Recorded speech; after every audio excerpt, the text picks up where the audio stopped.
pork and beans.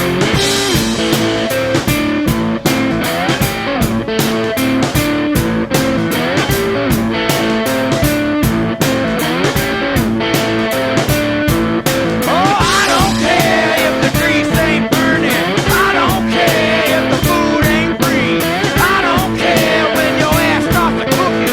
I got me a plate of pork and beans. I got me a plate of pork and beans.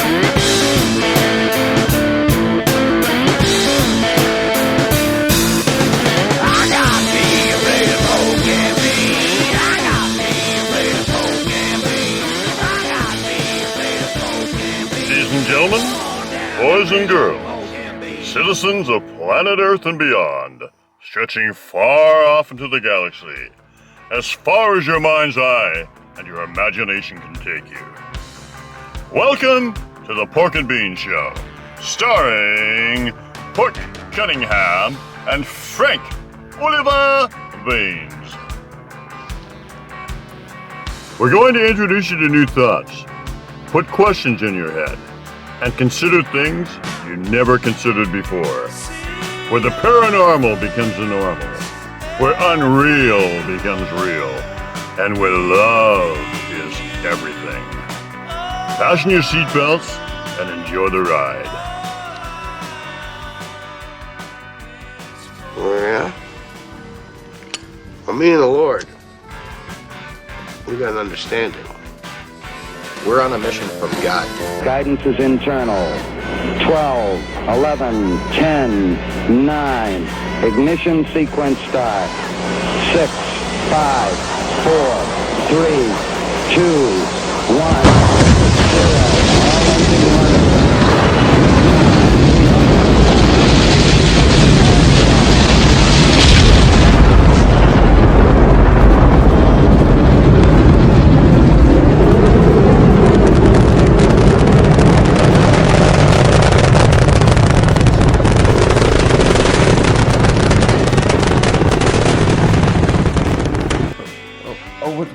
Okay. And we're recording. Yeah.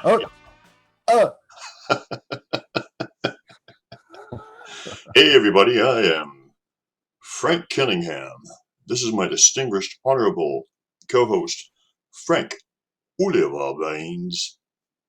Whoa, look at them pipes. I got guns. They're a little bit flabby because I'm an old guy, but still. You've been working out. No, I haven't been working out. You've been working in? Been working on it. Working in. I like that. Think about that. Hey, I'm not working out. I'm working in. I'm working on the inside. Okay, man. Hey. Well, by the way, my better half. This is the pre-opening. Okay, of the opening. Oh, the opening, the pre-opening. Yeah, my better half the other day. Is that like where you twist the lid? Yeah, told me that I called myself Frank Cunningham or something. So one time you did, yeah. You said this is Frank Cunningham. Blasphemy. Because of my wicked influence on you. Well, being the world's handsomest man, I was trying to get myself in on some of that action, like steal a little bit of his name, steal a little bit of his identity, pick up a few crumbs, And that's a total joke. Actually, I'm probably getting married in the next month or two, which is kind of a good. That's going to be congratulations. That's a big congratulations for you. Yeah, just got to work out a few small details, and who knows? Maybe Sue and I'll be in our own house by next Christmas or something. It's not out of the realm of possibility. Yeah. So anyway. This is Pork Cunningham, and I'm here with my distinguished, honorable co-host, the world's handsomest man, Frank Oliver Baines. Hey, Frank, how you doing? Hey. I'm so beautiful today. Look at that scraggly beard. It drives women crazy. Hey, man, it drives me crazy, and I'm not even of that persuasion. And nothing wrong with that, mind you. So we're going to have a great show today. Yeah. We got We got Mark Roberts and probably Pat McRae. You know, gonna be on.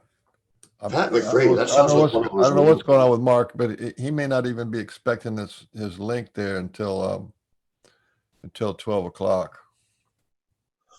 Well, that's fine. So We you can have a had little preamble. look, you had some. Hello, everybody. You had some a pretty wild story going on. You want to tell that story? Why don't you tell that story about the whole walk in the park and 2 guys and 3 guys and nails and all that kind of stuff? That was an amazing story. You want to Oh, tell that story? it is absolutely amazing because of well, did you see the video I made on it? Yeah, it was incomprehensible. It was great. Yeah, I hope I can do it as good. Well, whatever. I'll run over it and try to remember all the details. No, But okay, it was so good. So yeah, this this I'm gonna go do what you call it and just let you have it. Why don't you put yourself on speaker view? okay. Oh, Well, it is on speaker view. It's not for me anyway. And then just ask and I'll put the whatever the rock or the yeah, as long as you're not picture. talking. The background picture you have right now is actually part of the story. Yeah, but it's kind of just a portion of it. But now you're talking, so no. Why? Oh, wait a minute. Actually, I'm being seen, but I always see you, right? I'm gonna turn my mic off.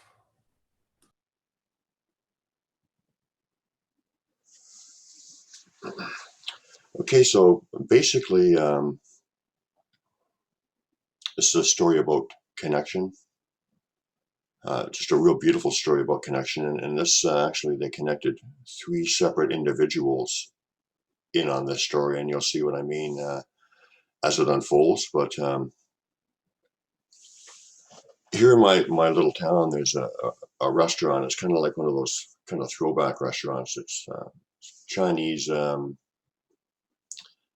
American food, American or Canadian food, and little cafe and whatever. And I go there all the time, and there's a bunch of people that go there all the time, and even new people that come in kind of pick up on the vibe. But basically, it's just a place where like everyone's just chatting and yakking and carrying on conversation, laughing, joking around. It's a pretty fun atmosphere. It's almost like sitting in one's living room. And so I've been going there for quite a few years, and I've actually made a couple really good friends. From actually more than a couple really good friends. So it's great. So I was there on November 12th of this year, just about a week ago. It's a little over a week ago, and saw one of these friends of mine, Cowboy Chris. It's actually his actual name is Chris, like spelled with a K, like Chris Christopherson. And he was an auctioneer and a tracker, and um, I guess calls himself a cowboy and whatever. And he's kind of got that general attitude, and he's a cool, fun guy. And so he knows a little bit about my interest in Sasquatch. So I said, hey, do you want to come and join me today? Because I trust the guy. The guy's got great energy, special energy, actually. And, you just know who you can take in there and who's going to be respectful and whatever. So I invited him in. And as we're driving in, I was telling him, if my interest in Sasquatch was about evidence and proving them and stuff like that, which to me, I don't need that. So it's not my focus. I'm there for the lessons and the teachings and the family thing and just all the spiritual nature of it. But I said if my focus was on tracks, I could probably find tracks each and every time in. I said literally to him. And that's when he started telling me that he was a tracker at one time, and he used to lead like hunting parties and locate where the animals were and that kind of thing. And he also had another reason for wanting to come with me because he's has a very keen interest in mushrooms, and is in some, I think, some Facebook mushroom clubs or some kind of mushroom clubs. I don't know what platform they're on. And they exchange pictures and stuff so they can find out what's edible and what, just a general interest in the little fungi. So as we get in there, he's looking around like a tracker. He's got his bloodhound nose to the mossy carpeted floor, which is, what we have up there. And he found all kinds of mushrooms and taking pictures of all of them. Really keenly interested in the mushrooms, and we actually ran into quite a few tracks too. I've seen one or two, and he saw probably at least a half a dozen, and so that was pretty cool. Because tell the guy, I might find some tracks, and then we find all those. I'm sure he was a little bit surprised, but cool about it, because I think he believed me, because we're friends. So, and of course, I'm showing him some of the structure and some of the things they do, and we're talking about them and whatever. And then we move just about 5 minutes away to another place close by, a really special place. And as we're walking around there, Chris is pretty intuitive, and he's pretty, as I say, he's a tracker, so he's looking at things all the time and following the trail.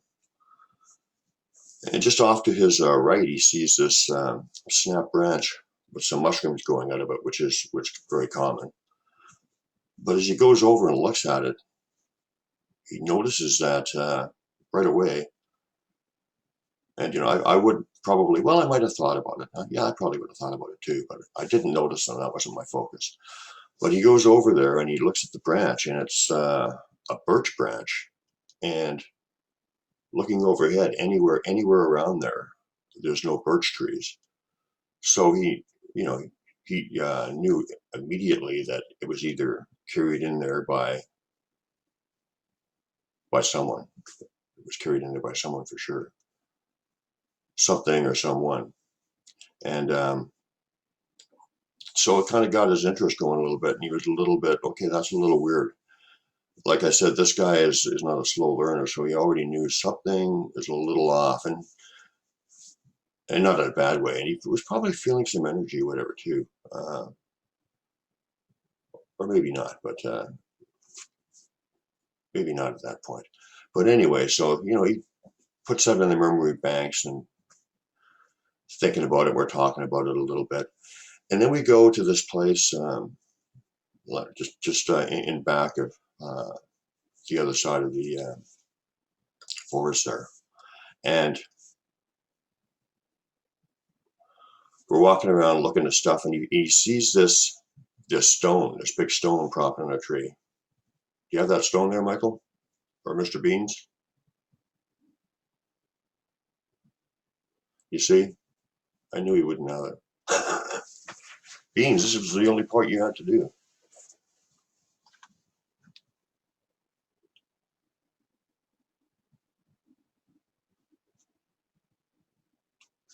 Hang on a second, everybody. Sorry about that.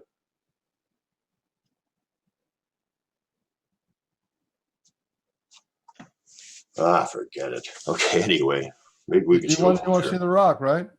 Yeah, man. Like 5 minutes ago, I wanted to see it. Just relax, man. I was on a roll. Don't get your panties in a bunch. There's the rock. Okay, so this rock was just propped up against a tree. And he thought it looked like a wolf face or a bear or something, and he was quite touched by it. Now, I got to admit, I'm a little bit tainted. I've seen so many rocks, and I'm used to how they will put them somewhere and whatever. So I wasn't really thinking about it too much, but I did understand what was going on, because this rock was definitely out of place. But to him, it was like magical, and it was one of the stuff I'm going to tell you after this. It was still one of the things that he talked about a lot. He really was touched by that rock, and like I said, I guess I'm a little bit tainted, but I do see the significance of it, and I guess you can kind of see a face there, eyes and a big snout, and even a little, kind of almost looks like a little mouth below. So something very common to what they do. I'm sure a lot of you have received rocks, and of course I got my 3 special gift rocks, but yeah, something pretty common for them. Okay, so get off of there, and I'll move on. Do you want to do this one? No, man, we needed a rehearsal, I think. You said move on. That means go to another video. So. Yeah, I know. We're smooth as butter, except the butter's frozen. Oh, I didn't know you can. I didn't know I had to go in different windows here. I don't have enough windows open to do what you wanted to do. It's no big thing. It's no big thing. I'll get back into the story. So okay. So the rock interested him, touched him. The mushrooms on the snap stick. Okay, that's could be a coincidence, I suppose. But we weren't thinking that, and with what happened afterwards, I don't really think there's any consideration of that. But anyway, so then we're in this area, and I said, I'll go and show you a couple of really neat structures. And the only way to get to them was to go around a particular way, around the end of a fallen tree that kind of covered the entire area back there. It's a big tree. So you had to kind of walk around it. So you had to basically retrace your steps in and out. And, once again, cowboy, like looking at mushrooms here, there, and everywhere, taking pictures of them, finding a few tracks, finding a few things, but really focused. So we went into this area, looked at the structures for a while, and on the way back, the cowboy just stops and he says, "Hey, this big spike was not here." And there was like a big 12-inch nail spike sitting right there, right on the path where we had walked in. Well, it wasn't really a path, but it was still one specific area where I said we had to round that tree. And it was a substantial spike nail. And he said, "This was not here. I'm 100% sure." Which speaks of, obviously something that somebody placed it there, if it's true.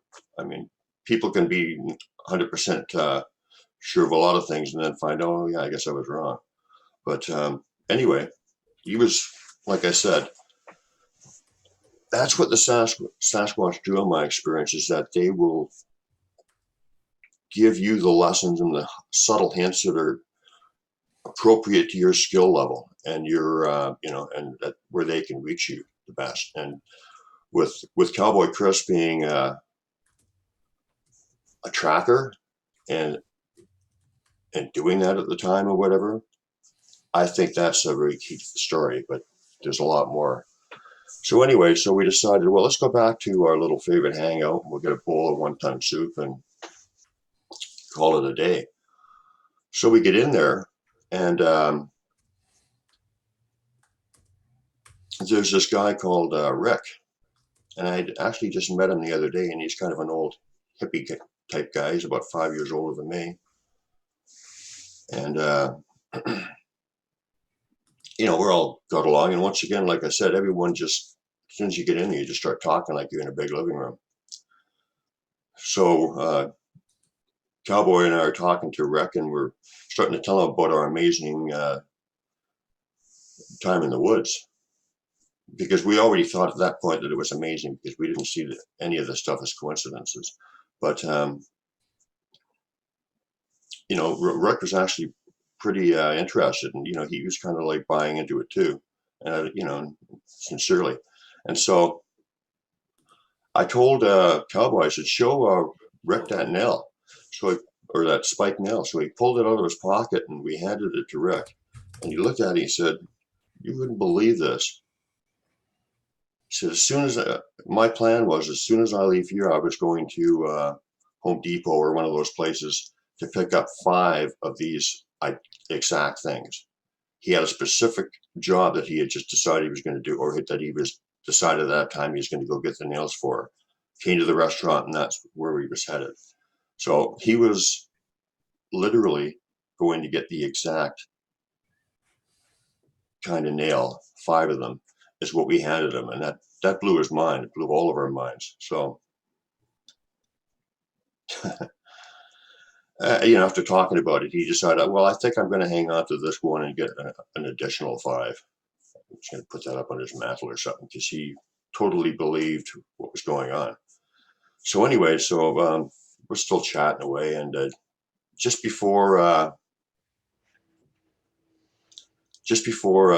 Rick had to leave, I said, hey, let me tell you a real cool story. And, because we're talking Sasquatch and stuff. And so at the same time, Chris is looking through his camera at pictures and stuff, and as I'm telling a story. So I'm beginning to tell Rick the story about when they took a picture off of my camera. And I told him my classic, where they actually took a picture off my camera, Facebook, my girlfriend's chat box, another friend's hard drive, and my actual camera, all at the same time. And it was, I don't want to get too much into that story, but it was because it was personal for me and it was a lesson. But anyway, I've had quite a few experiences where they've taken pictures off of cameras. And so I was telling him that, just to give him an idea how evolved and magical they are. So as I'm partway through my story, I mentioned to Chris, hey, show him that, because Chris is kind of chiming into it. So I said, show him that picture of the snap branch with the mushrooms on it, because it was like how everything started to unfold. And so Chris is going through these pictures, and he just starts shaking his head like he can't believe it. And then he says, that picture's gone. So just as I'm telling them a story about how pictures disappear on cameras, that picture that I asked them to look for is gone. That's not a coincidence. So he looked through it about 7 times. Hey, was it gone on his camera or on your camera? The funny thing was I forgot my camera. That's probably one of the only times I ever forgot my camera. He just had a phone camera, but still same thing. The picture was on his phone camera, was gone, or your camera. Yeah, yes, and I distinctly remember seeing him take it. And when you take a picture, you see the picture, right? And then you move on to your next picture or whatever. But he definitely took the picture, so he had seen the picture. And now when we're talking about pictures being removed and a picture specific to the story, it's gone. So at that point, we went through it, like, on your phone, you've got the little thumbnails, right? So we went through about 30 thumbnails, and we figured out that the picture that was gone was probably no, actually, I can't say that now. That we'll figure that out, because I have to bring that other picture in. So my point doesn't make sense without that part.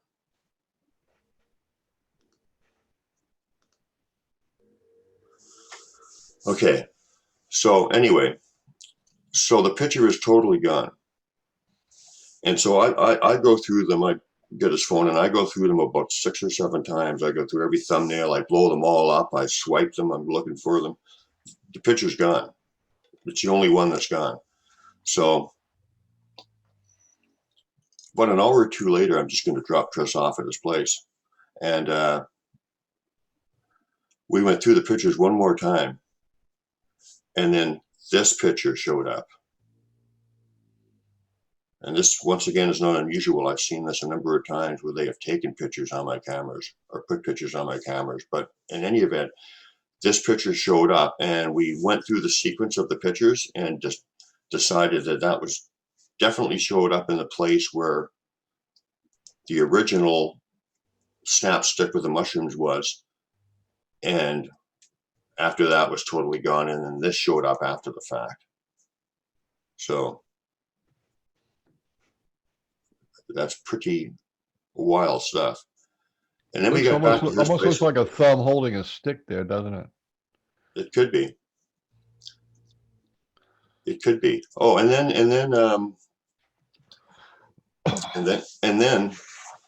we were talking. After I dropped him off, we're standing around his truck, and he's got some bikes in the back there, because he buys and sells bikes and different things, and sells them. He has a little business going. And so we're standing there for about 15 minutes or whatever, and all of a sudden, this bike goes from one position, and we hear it like totally boom, like a big crash. And it was, I guess that could have been a coincidence, but considering everything else, I really don't think it was. But Sasquatch playing. They were playing with you, yeah, letting you know for sure, putting a dot, putting the underline.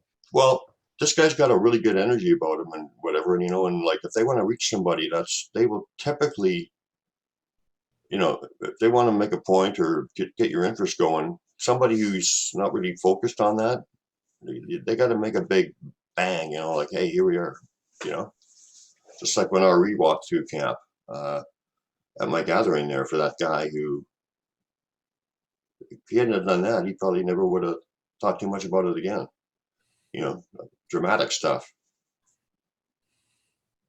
But anyway, so that's I'm sure there's more to that story. I didn't tell it as good as on the video, but So have you got anybody trying to get on? no. But anyway, in a couple days after that, I went back there again, and I seen some guy walking in the same area with his dog, a young guy, and he's looking at this, kind of looking around the structures, and I could just, I just know who to talk to and who not to. Plus, I get the energy and stuff. Um, so he's standing right by one of the structures back there where Cowboy and I were the other day, and I said, "Who do you think made these?" And when I told him Sasquatch, he was like really open to it, and he said, "Oh, you wouldn't believe this. I'm right into it, and I was just starting to read a book about Sasquatch. Like I think he was just starting it that day." So once again, no coincidences. So I showed him a couple things, and I said, "I'll tell you a story." I told him the same story I just told you folks, and as we're sitting down on a picnic bench, I'm telling him, he heard, and I didn't have my hearing aids in because I actually lost them, but or lost, well, whatever, that pissed me off. Taking my mask off in the store, yeah, you can't go in the store without them, so I had to wear it, and actually, I'm okay with it in a sense. I really want to get into that. It's because you don't want things interfering with what you have to do. You still have to live your life, and you can still be a conscientious objector. But anyway, so as I'm sitting there telling him the story, he heard big loud wood knock, and he knew what a wood knock was too. He said, "Wow, it was a wood knock." So they were there listening to us talking, and actually, I felt their energy really strong, and wonderful to say that he did as well. He said that he could feel them, and that's not really that unusual. If you're in tune, you can feel them right away. So that was pretty neat. Anyway, that was a long rambling story, and I just woke up, so it probably sucked. Hey, Mr. Beans, we got Mark Roberts coming on. Okay. How did I do, Beans? I was a little wasn't that good, was it?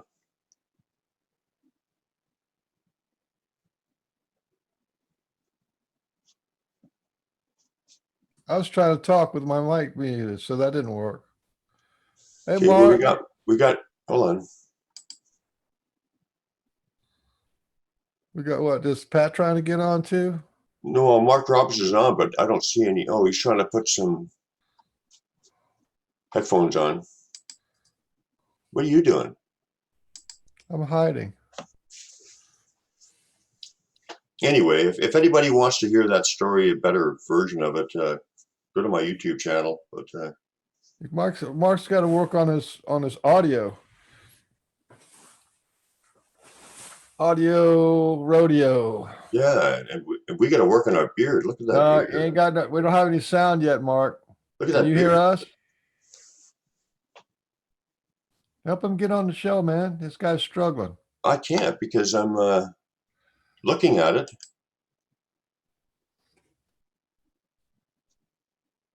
Oh, ask to unmute. Yeah. Yeah. We There gotta we do go. Now we something. got a microphone. Yeah, I can hear you guys now. I hear somebody click some buttons. Okay, we can hear you now, Mark. Yeah.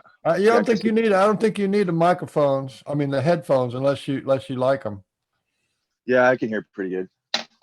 That works out. Well, I mean, Oh, Zoom's real good about filtering out, switching from one person to the next. What's going Yeah. on, man? Oh, it's going. Just maybe slept in a little tiny bit, but we have the newborn baby, so she's it's a bit of work. Yeah, you got a beautiful new baby just last month. Yeah, she's about a month and a half old now. Looking Wow. like an angel. Yeah. Well, it's exciting. We all have our coffee and we're ready here, eh? So you're a BC man? Yeah, I live in BC. I live like in close to basically Matsqui, like the outskirts of Abbotsford, right by the Fraser River. Like, about 10 minutes from Mission. Oh. So I'm That's, very, very close to the river.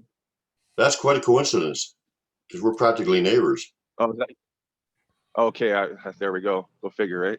But yeah, I live like a 15-minute walk from the river. I'm around them all the time. They come to my house almost every night and visit us. Yeah. I live in They Maple let Ridge. us all know. Oh, okay. Yeah, that's cool. Not too Yeah. far away then. It's like a half No. an hour drive. Well, the whole area is Sasquatch. Infested is kind of a mean word, but there's plenty of them all around. Well, they're everywhere. They're Yeah. everywhere. I'll go by the river to my spot where I've been going lately, and I guarantee you I visited 3 or 4 families at least, maybe more. Yep. So they're all over there. Okay, they're so all around. I know let's- when they're there. I know when they're close. I know when I can feel their energy when they're close. Yep. Me You know, too. since I was a kid, like I was saying, like last night there, I've been able to see spirits, ghosts, things since I was a baby, and I haven't stopped. Let's get a starting point. Let's start with your first memories. Baby stuff, all of it. Walk us through your infancy of your awakening, or it sounds like you're already pretty awake when you. There's so much. I mean, it's hard for me. I could be here all day talking about this, honestly. Yeah. We got hours, buddy. We got hours. The whole day is yours. So just relax, chill out, take a nice breath, and just let her rip. Yeah, man, we got like hours and hours of talk. Yeah. So yeah, we could talk all day, and I know you could for sure. So don't worry about it. Just talk about what you want to talk about. Okay, well, I guess it started off at a young age. Like I always was able to see things. My grandparents would yell at it and tell them to leave me alone. I had a ghost or a spirit push me off my Tonka truck when I was a kid, and my whole face is a scab for a whole summer. And they forced me into a room. Like I was very young. I was like 4 or 5 years old. And this stuff like this, you don't forget. I'll never forget it because it's something that's imprinted in my head, and it was traumatizing for me at a young age. But long story short, I've always seen things at a young age, seen a lot of things. My old man didn't take too nice to it. He didn't like the idea of it. So I started, when I would see things, a lot of times I would try to hide it, or I would lie about it and teach myself that it's okay to lie, even though obviously it's not okay to lie, right? But we eventually moved up to Cultus Lake, up by Columbia Valley, up in the mountains up there. If you know about that area, it's kind of well known in Lower Mainland, BC. But it's just all forest up there. Like my parents took out a house, or they built a house from scratch right where the forest was sitting. So we, put a brand new house in there, took forest out. We lived literally in the mountains, like up in the top of the mountains. So there was, when we would go out and play as kids, my parents didn't care. Like my parents met in the army. They actually met in the army. So they were pretty like old school. They would let us go out and run through the bush for hours on end and do whatever we wanted to do. Compared to kids nowadays, that doesn't really happen that much nowadays. Kids can't even get a scratch without the parents freaking out. But it's hard when I have my girl standing here staring at me. I'm sharing a doobie with her right now. But anyways, I always go up to the rock quarry up in the mountains and, just doing what kids do, throwing rocks around, go play in the pond and play with the frogs or whatever, random things. And this young kid would start being and standing at the top of the rock quarry. There's a trailer park right below where I live. I live at the top of Cultus Lake, and below that there's a trailer park called Sleepy Hollow. There'll be a lot of kids. I go down there and I play with them. But meanwhile, anyways, I'm in the rock quarry and I see this kid standing at the top of the rock quarry. So there's a big cliff way up there, and it took me like days. I would always go up there, and by the time I get to the top, he was gone every time, And finally, after so many days, I always went to that rock quarry. I love playing with the frogs. This is when I was 8 years old. Okay, I was very young, and finally, I went up there, and he didn't run away. This next time, he stayed by that log, and this turned out to be one of our actual meeting spots where we would always go meet. But like, he came out from where that log was in those shadows. He had long, like shiny, silky hair. It was like some of it was very long, inches long. He was close to my age.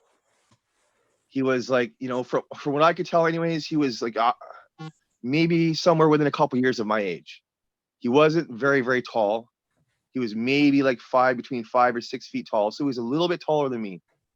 And I was tall for a kid. I'm 6'6" now. I was a giant even as a young kid, right? I was very, very tall. I was lanky, right? But it just started off, we'd play. He would throw a rock towards me and I'd throw a rock towards him. And then we started getting closer and closer. And then next thing you know, we started running around together. I would just go run through the bushes. We would just run. I mean, sometimes it felt like we'd go running for hours on end. Like, I don't know how I even made it over some of those logs running uphill like I did at that age. I still think maybe it was because of his energy, and I was feeding off his energy, and he was feeding off mine, and it's something that really hits my heart a lot because there's a lot of kids in our neighborhood, but all I really did was play with him. My other friends wanted me to go play with them, but I said, well, I gotta go play with my other friend up in the bush there. He's waiting for me. And some of my friends didn't even like it. They wanted me to go play with them because our friends in our neighborhood were pretty close, right? Ask you, I want to see. I mean, did your other friends meet him?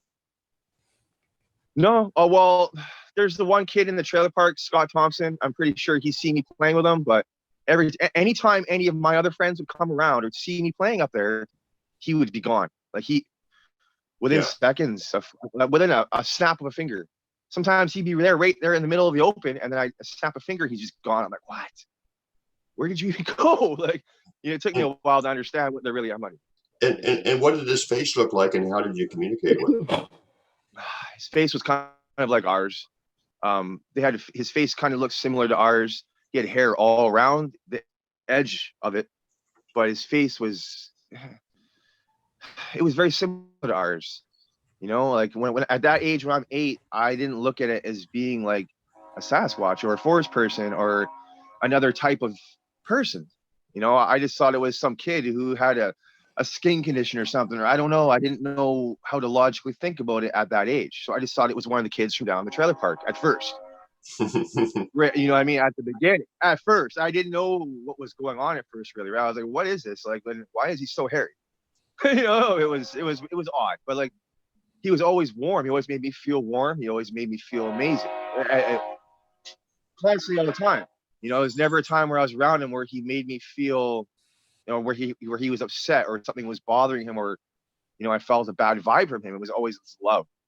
Yeah. He always wanted to have fun and have a good time. Like there was never any hate or evil or, bad things. He just wanted to have a good time. He wanted to have a friend, and he was happy that I maybe even could see him. I don't know.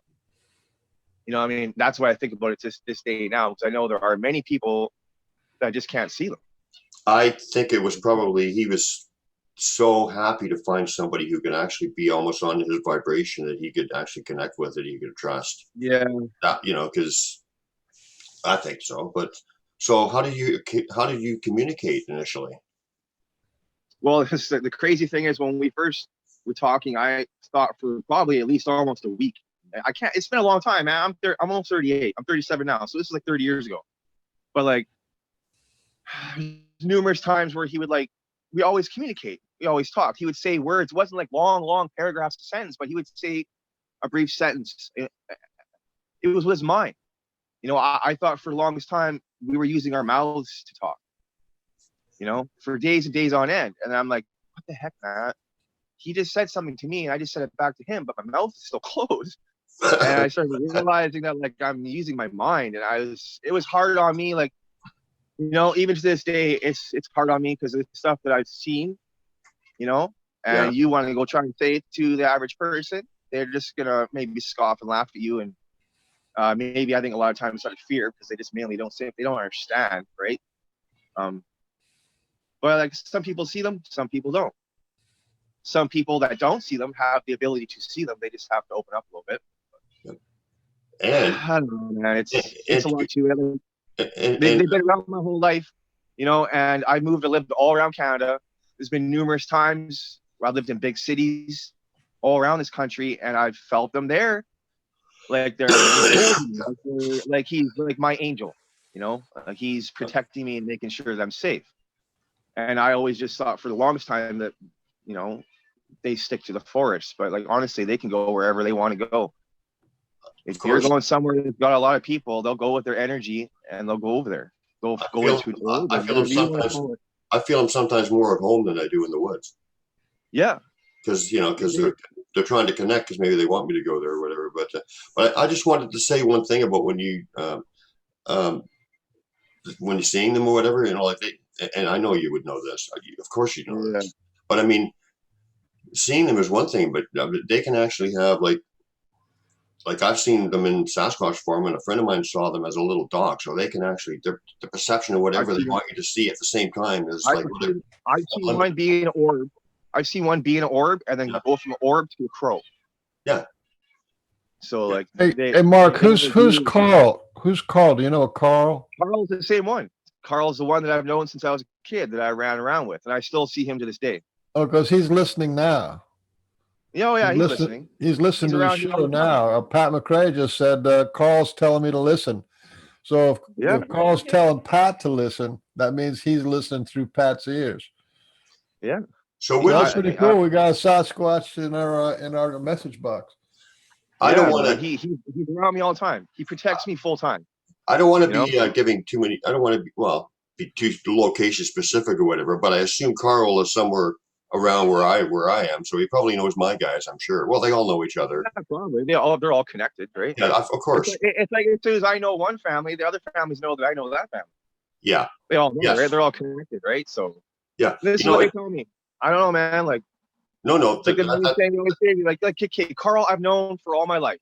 Okay, we've been in and out. I see him, he sees me, but something happened last spring. Okay, and one of them got hurt. I'm not sure. I had one of a female one banging on the side of the house, and I still think to this day that something actually happened to him. But a close friend of mine, I don't know if I should say the name or not, because I told her I wouldn't tell people that she can do this. You don't have to say any names. Just say a friend. Yeah, a friend. But we helped him. She has the ability to heal and do things that like what we can do. People that can mind speak, people that have that ability, but she can do so much more with it. And I was dozing off the one night. This was last spring, and you know, one of those moments where you're like awake, but you're like dozing off. Yeah. It's like one of those moments where like you're asleep but you're not, and I doze off for like a split second. It's like 1 a.m, and I'm laying next to my girl, and all of a sudden it just is screaming. Like it's not a dream. It's not just a daydream. It's something that's beyond real. And she screamed. She banged on the side of the house, and she banged. I mean, it was very, very. It freaked me out. Like I got really emotional over her. I've never grabbed her. You know, I never grabbed my girl so tight in my life. It was something that really freaked me out. I messaged my friend the next morning about what had happened, and she knows that I communicate with them. I talk to them. You know, they're my family. I gift them. They gift me. They help heal me. I help heal them. And she says, "Well, I think they're just playing around with you. Like they're just playing games. You know, like because they like the young ones like to play games, especially the young ones, right? They'll have all the time. Every week I go have fun with them, right? But this was different. I was just like, dude, this is not that. This is something else, and it's freaking me out. And she went and started feeling around with her energy, and she was like, dude, there's one's hurt. There's another one hurt over here close to where you live, and he got shot by a farmer. I'm like, it's hard for me even to wrap my finger around all this, because I'm still at that time, I know they're been around me my whole life, but to the whole fact and idea of me being able to help heal them, or someone else being able to help heal them, and it took me a little bit to really just like let that sink in at first. I think that's just the thing with humans and how we are. It's hard for us to believe things. And she says, dude, you just need to listen, you need to concentrate, and you need to start focusing on where he is, because she lives far away from where I live, and she needed help to find him. She said that the young one got separated from them. The mom doesn't know where the dad is, and he's hiding somewhere injured. It was very, very, very real for me. Like, it couldn't get more real. The emotions, I could feel their emotions hitting me. So it's almost to the point where I'm sitting there with tears in my eyes. Okay. And don't forget, my parents met in the Army. Crying for me is even sometimes at times a difficult thing. Emotion, what I'm getting at. Yep. Very strict and, beaten as a kid and all that, stuff. But yeah, I had to feel out where he was. And I finally felt his energy, and I could almost, it was really odd, man. Like, I swear it was because of her helping me do it, but I could feel him in the back of a field, in a forest, a little tight forest area where the trees are just tight in the back of a field, and he was hiding back there, cloaked, and he was pretty much almost done.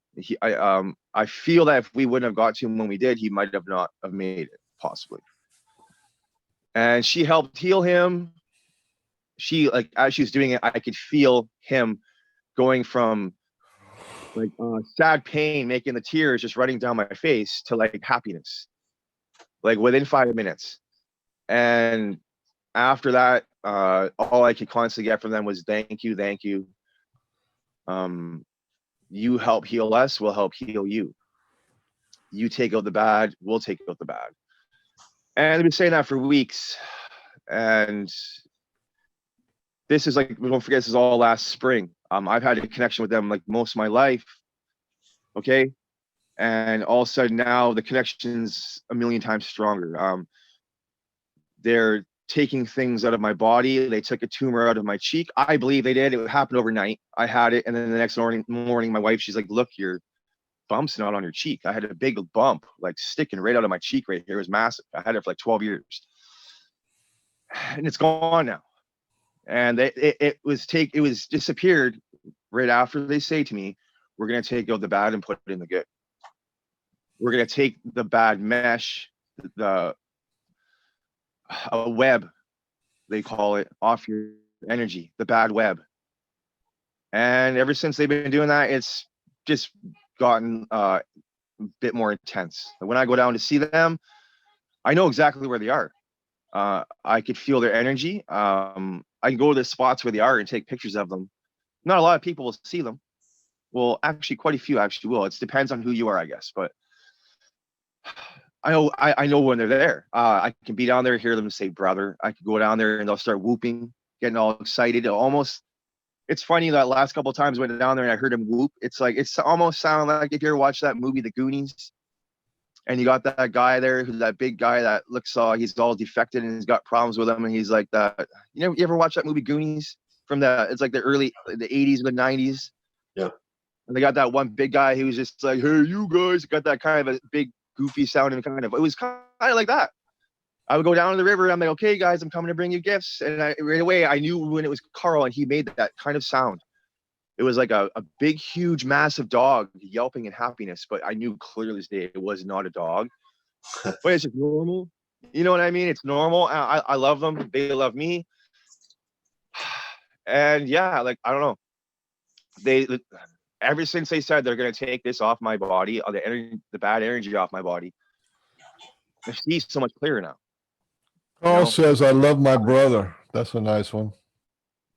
They do it all the time. I'll go down there, even they call me brother constantly. I can hear them say it. I would show a picture to Pat. You guys know Pat. and he'll say it often to me, like, because he can, you know, you guys know him well enough. He'll tell me what they say, and I'm their family, you know. And it's been tough on me even because I want to go visit them more often than I should, but I've got the newborn. You know, my wife just had a C-section, a bunch of stuff going on. I can't really just go and do my usual adventures and take off like I like to do, right? So Yeah. they've been coming around here, I feel like, more than usual. I'll see them right off the patio, you know, feet in front of me. They'll be in the tree. They'll be under our patio. They'll be running around us, making a sound to one side of the house. We go to that side of the house, and then it'll be a sound coming from where I just came from. And then you'll hear them chuckle. You know what I mean? It's like, I wanted to make a point on what you were saying about. I love how they make the ones that they really love and are connected to. They let you know and mind speak with meat list messages, however, that you're family. yeah. And that's about as good as it gets. When they consider you to be family, that's a special privilege. Yeah. Yeah, it means the world to me that I have them as my family. Yeah. You know, they have my back and I have their back, and we love each other. It's a love. Yeah. You know, I'm very careful when I go down there. I don't. I'm one of those people that like sketches out and looking over my shoulder all the time, but I'm smart enough to know how greasy and dirty the governments really are and how much they really hide. My friends, the forest people, have told me since I was 8 that bad people try to kill them. Bad people try to hunt them. They can't stay in the same spot for more than a short period of time. They always have to move. So when I have someone that I've known my whole life that will not lie to me, compared to the human race, they all will lie to me because they're all liars. A lot of them are. I'm not saying you guys, but I'm saying, you know, I'm getting at. Oh, a yeah, lot of it. for sure. You know, so when they're telling me that the people above are hunting them and killing them, yeah, I'm gonna believe them. All right. So when I go down to the river, I go down to my spots. I'm very careful. You know, I have a family now, and I'm basically at the point where I will shut my phone off when I go down to these spots because I don't want them coming around. It's been numerous times where I talk about this subject with certain people, and next thing you know, I got these like black op weird helicopters hovering over our house or hovering over that spot where I go to. I know maybe sometimes I maybe just overlooking things, and it's like, come on, Mark, get over yourself. It's just a helicopter, you know. But I don't want to bring danger to them. You know what I mean? And I know that people hurt them, and I feel like I've already done enough bad towards them by telling certain people where I go to see them. Yeah, it's always you know, you like, I'm sure you're the same way as me. We want to get their message across and talk about them because they lift us up spiritually, but there's always that one person that does not need to know this stuff. Well, Carl says, Pat McRae says, Carl says they come for us to take us away. Carl says, so he's backing you up. Carl's backing you up. You're SASQUATCH buddy. It's the truth, man. They've been saying it to me since. He says they take us and cause us pain. Yeah. So we're having a 4-way conversation, well, 5-way conversation between the three of us plus Pat and your SASQUATCH friend buddy in real time. I'm getting a different kind of energy than I've ever had. It's like a cold, almost like an icy energy in my arms right now. I've never had that one. So you guys, this is like, you know, and the weirdest thing is I have a fairly big friend base. I know a lot of people, and it's just something that I've spent a lot of my life keeping a lot of this to myself. I'll tell a few people, but the average reply just says it all. I don't have time to tell someone something like this. It means something to me. I'm saying this from the bottom of my heart. I really mean it. You know, I'm very sincere about these things. And when I'm going to tell them about this, and they're just going to scoff and laugh at it, or act like they're pretending to, you know, whatever. I don't want to. I don't have the time for it. You know. Yep. Yeah. I'm a busy guy, and I do my thing, and I like to go and do my outdoor stuff. I like to go hiking to the mountains and do all that fun, active stuff. That's my hobby, spending all my time in the bush. So that's probably another reason why they love me, because I spend so much time with them, right? So yeah. You go. There's a lot to it, you know. And when the thing that matters to me the most right now, more than anything, is my family has my back. You know what I mean? I don't really matter to me what all these other people say, but the main thing that matters to me is, like we were talking about yesterday, Michael, is that these people out there that think that Sasquatch are bad, they need to start waking up and realizing there's other things out there that are out there, and it's not the Sasquatch. They're the ones that are hurting. There might be one bad apple every once in a blue moon. You know, they're not all perfect. I'll tell you that right now. I have seen one that is not very nice. Okay. But these people with, like, they're missing 401 and a lot of stuff going on out there, they need to realize that there's a very small chance that a Sasquatch or a first force person is taking a young 3-year-old and they're gone missing. And you're never going to see them again. I have a 3-year-old. Okay. I understand. It's a very, very touching thing for me, and it means a lot to me. But people need to start realizing that they're people like us. Just because we don't look like them or we don't act like them doesn't mean we're not similar. We're not all family, you know. And Carl says that the Zeta are bad. They're monsters. He's talking about the Zeta, the little grays. So there's a part of the grays out there that are doing really weird things. They are. I will see them sometimes around them. The small little gray dudes with the big heads. They hang around down there, and they, if anything, the ones that, like Sasquatch, if there are ones that are doing bad things, it's because those grays, the bad ones, they're controlling them. And then they can do things. I've been warned about it. I don't know. I've seen them. I can go into a spot right now. It takes me 20 minutes to get there. And I'll go look at that spot. And I'm almost guarantee myself that I know that those little ones will be down there with them. So I don't know what's going on with that. It wasn't like that when I was younger. But I know there's a bunch. I know they have these big reptilian guys. I've seen them. I've seen the grays. I've seen, like, at least 2 or 3 different kinds of style, like, of Sasquatch horse people. I've seen them. Like Carl, he's like 15, 16 feet tall. Okay. Wow, he's a big boy. I seen him last summer. He sat next to me in the mountain when I was hiking up in the mountain. I'm 6'6", man. He's like 10 feet taller than me. So yeah, I don't know, man. Like, if he really wanted to do someone in, he would do someone in. Look at him. Are you kidding me? Like, I've known him for 30 years. I'm still here. You know, I know of multiple people that have had encounters. They're all still here. They're not demons. They're not bad. Just because something else. When you felt their heart, when you felt that love and that heart, that stuff that could bring you to tears instantly, the stuff that you said, like, you're not used to showing your emotion, but they can bring you to tears. That love is like universal or whatever. You think that being is going to hurt you? No. I mean, you can tell everything about them just with their energy. Well, at least as far as if they're going to hurt you or not. Yeah, you can see right here where you look. That's the mountains right there. Oh yeah, I live very close. Carl says we hide from them. We hide from them, and it says the Zetas are friends with the lizards. The Zetas, what they call them, the Zetas, the grays are called. You know, he said that. So your Sasquatch friend says the Zetas are friends with the lizards, and the lizards are pretty.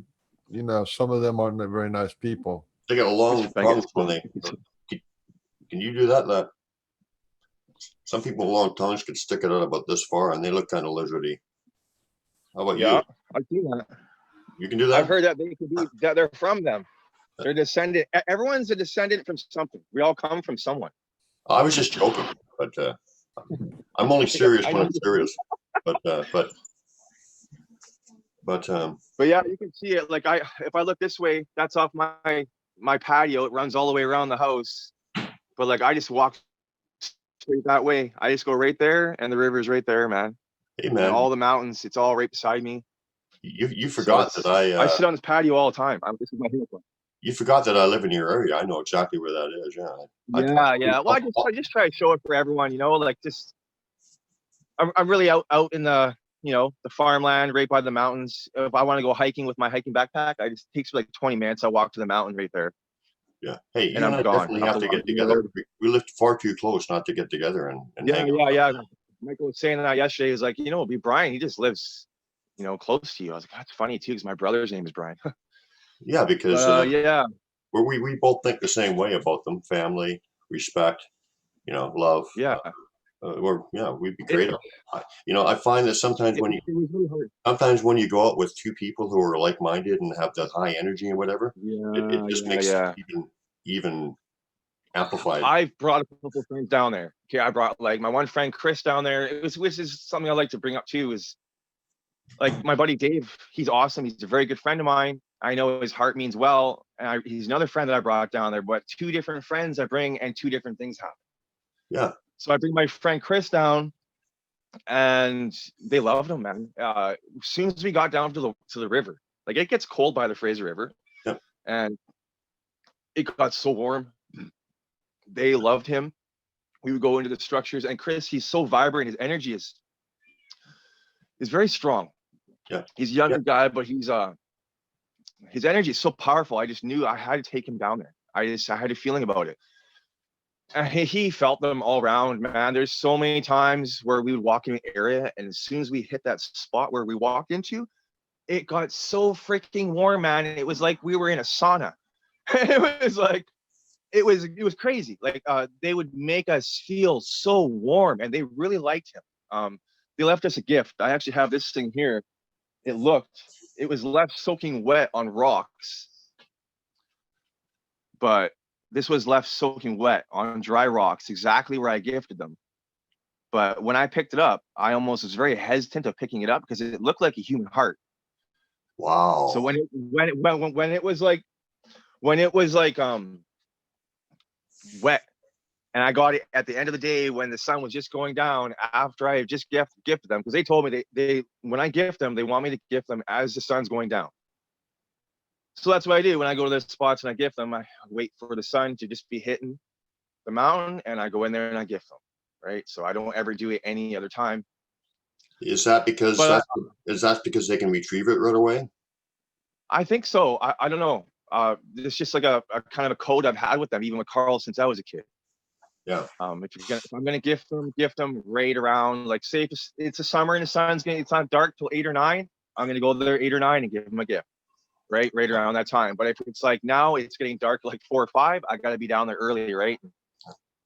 So, but anyways, I brought Chris down there and they loved it. It was just 150% warm energy. It was just great. And he's gone down there numerous times. They'll go right into their structures. They have tree roots that are sticking right fully out along the river. And I got so many pictures to show you guys of that area. It's just so beautiful. Yeah. But like they have their own little like corridor areas, man. Like, I mean, like cave areas under the trees. Like you could see little beds laid out under like a whole rooftop, like where the tree is up top, but then underneath, you walk along the riverbank and you'll see like it's like little condos all the way down. Wow. And they have little lookout spots, and each corner where there's a bank, there'll be a little lookout. They'll see all their structures. You can tell when they're moving the sticks around and with their rocks and how they put them. I know right away when I'm looking at their glyphs and the stuff they have there. And that's what they love the most. When I acknowledge it, I'm like, yo, you guys, that's awesome. You guys just moved that. I see what you guys did there. I'm catching on to you guys. I start talking to them, right? And like play around. I brought my buddy. I can completely associate with that because they're really big on structures. They taught me a lot with glyphs up here. It's the same kind of experience, I think. And they like it when you notice stuff and whatever. Yeah. Identical. They get excited. Yeah. They get excited. And they play with it too, whatever. Yeah. Well, man, well, I'll go right to that one structure and I'll say, I'm just going to have my puff. I smoke weed, you guys. I say, I'm going to smoke my joint. Okay. And I sit there and right outside the structure and I have my gifts. So you guys just wait. I'm going to finish this first. And then the little one will start throwing rocks out of the structure. Yeah. And they'll start throwing them and they get excited. Like they, if I go put gifts in there and then I go sit outside where I put the gifts and don't leave right away, you'll stick breaks, rock tosses, grunts, happy whoops, random stuff. But they're doing that. Only usually do that a lot when I have not left yet. So I give them a gift and I just sit there and chill for a little bit with them. They're like, dude, roll out. We want to eat. I'm like, I don't know. It's the excitement, or I'm not sure what it is, but they love it. Well, but I brought my other buddy down because he knows I know them. He's had experiences himself, my buddy Dave, and I was really excited to go down there with him. It's only happened just weeks ago, and Went down to one of the newer spots that I was going to, where I know Carl's been chilling with his family. He's got a young one. He's got his family there, and they stay close to me, and they're just right over there. We went over to the dike, parked his vehicle, went over to the spot, and my head just started ringing, man. I don't ever get headaches. I don't get headaches, man. Unless I drink some alcohol or something and get hungover, yeah, I might get a headache, but I don't get headaches. I went into that spot. They have a little spot where there's like it's like a barricade they made, because the river gets really high up the Fraser. So like, they build these little like barricades along the shoreline because the water gets so high, and it makes it really hard to get along the shoreline. So they kind of block off areas, right? Mhm. And the area I went to with Dave, it was blocked off. I knew they didn't want me to go in there. They told me numerous times, like, don't walk through that spot. Like, we have it blocked for a reason, basically, is what they're saying. And I wanted to show Dave. You know, I said to them, I'm bringing my family, my friend. He wants to bring gifts to you guys. He means well. He's got a warm heart. And the whole time, man, just felt like my head was gonna crush, like cave in. It was really weird, man. And I had this. It didn't stop. Like the whole time I was down there with him, I even said to him multiple times, I was like, Dave, man, like my head is ringing, like it hurts. I got like a pounding headache now all of a sudden. Like just, they're not happy, or I don't know what's going on, but I think maybe we should move to a different spot down the river down there or something, because something's just not right. You know, I'm in there and I'm showing him the structure. I'm showing him. I'm showing him. You know, I'm telling him what they're doing, what's this, what's that, and I'm pointing things out. And I believe it was possibly a young one. It's even what Pat told me, but it made my head ring for a whole week. So after I went to that spot for about 6.5 days, my head was pounding. If I moved all of a sudden like that or anything, my head started ringing, like pounding. And I said sorry to them, and I talked with Pat to them, and that Pat talked to me. I talked to them, and basically they don't want me to bring other people. It depends, I guess, but like they're saying, this place is for you. We don't want the world coming here. We want you to come here. And I wanted them to know that the whole time. I'm not going there to turn their place or their area or any of their spots into a freak show. I don't want money out of this, man. I don't want nothing out of this. I don't want to be on YouTube having some silly site trying to prove everything to the world. Yeah. If some people want to come and they want to know, we'll talk about it. But I don't want fame out of this shit, man. I don't have time for that. I honestly really don't. I'm never going to go out and try and find a body or do anything like that and try and bring it in and be like, yo, look what I got. I wouldn't even do that to them. I couldn't. And Mark, let me interrupt you for a second. There's some great comments here. The stuff we're talking about now is so much what the Pork and Beans is all about, is to stop hurting, stop killing, stop calling them monsters. You got a message here from Leanne McCoy Cisco. She says, you're not alone. My life mirrors yours from the age of 4. Many things the same, but I feel at least that I have to remain sort of back from the whole scene to help protect them.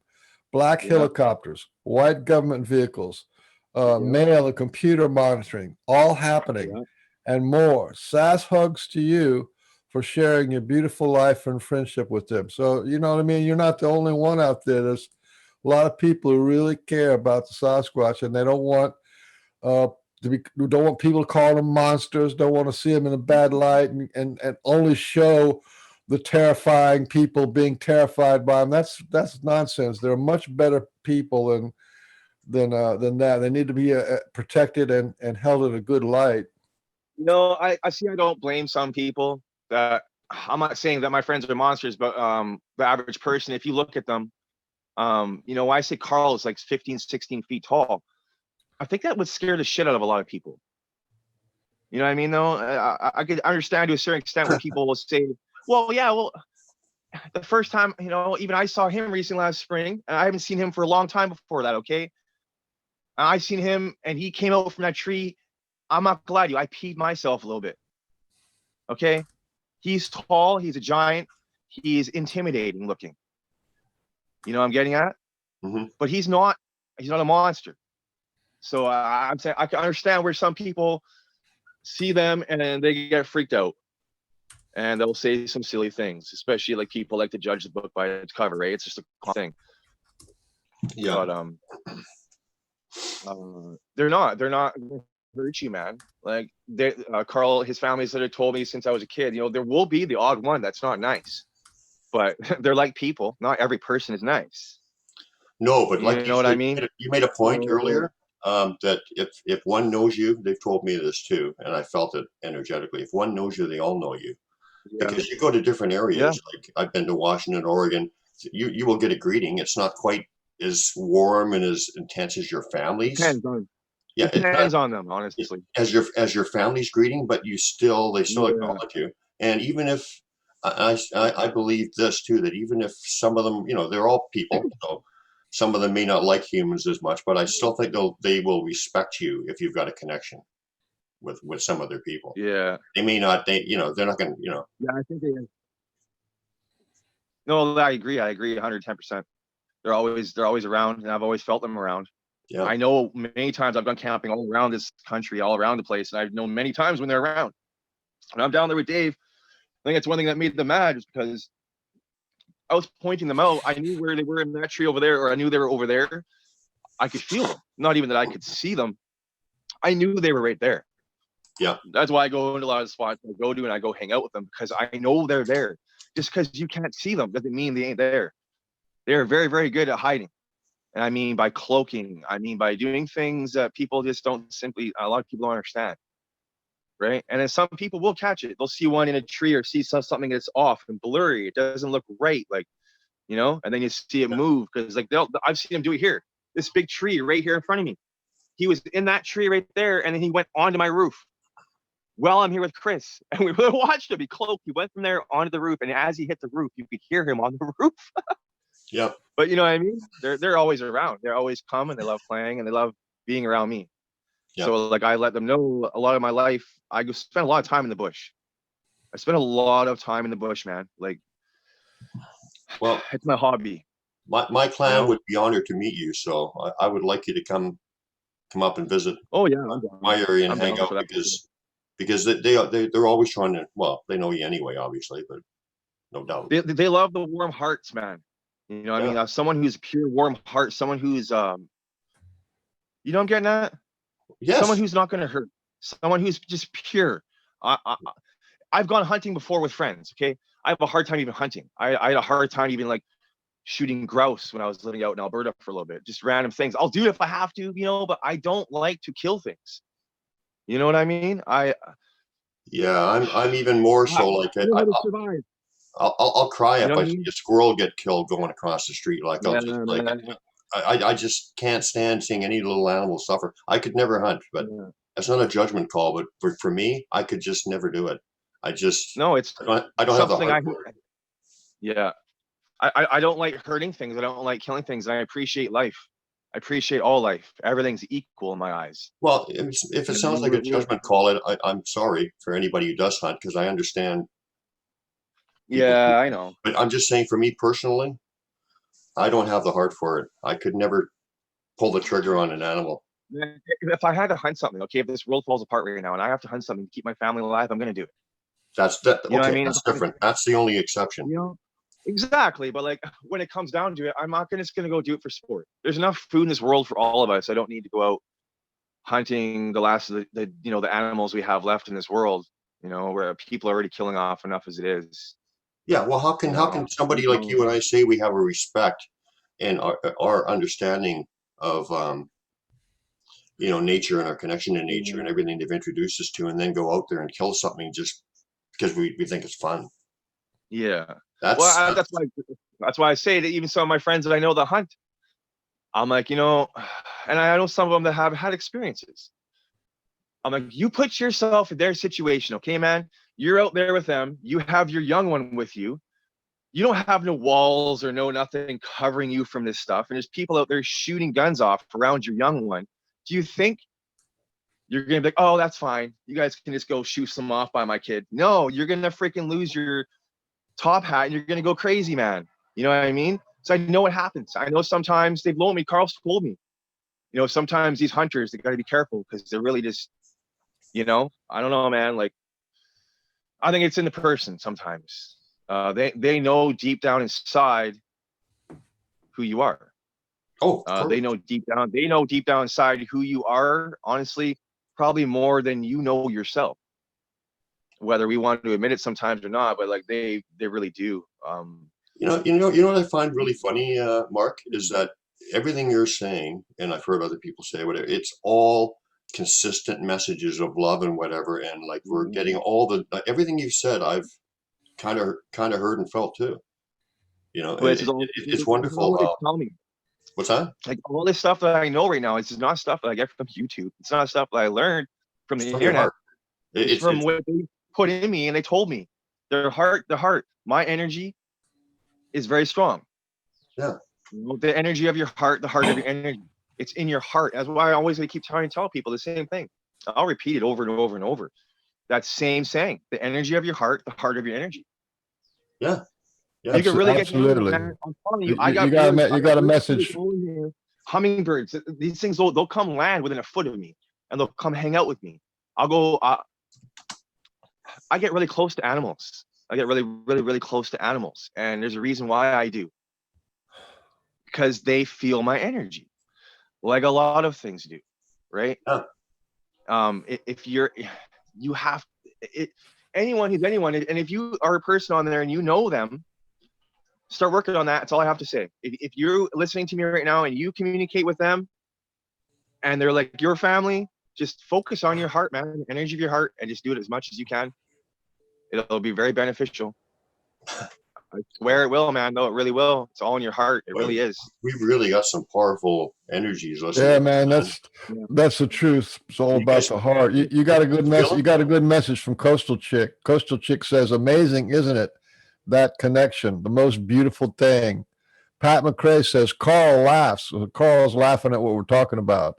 And then Leanne McCoy Cisco, she says, "The 14 to 16-foot ones like to be more private from the ones of her experience. They like to be kind of more hidden."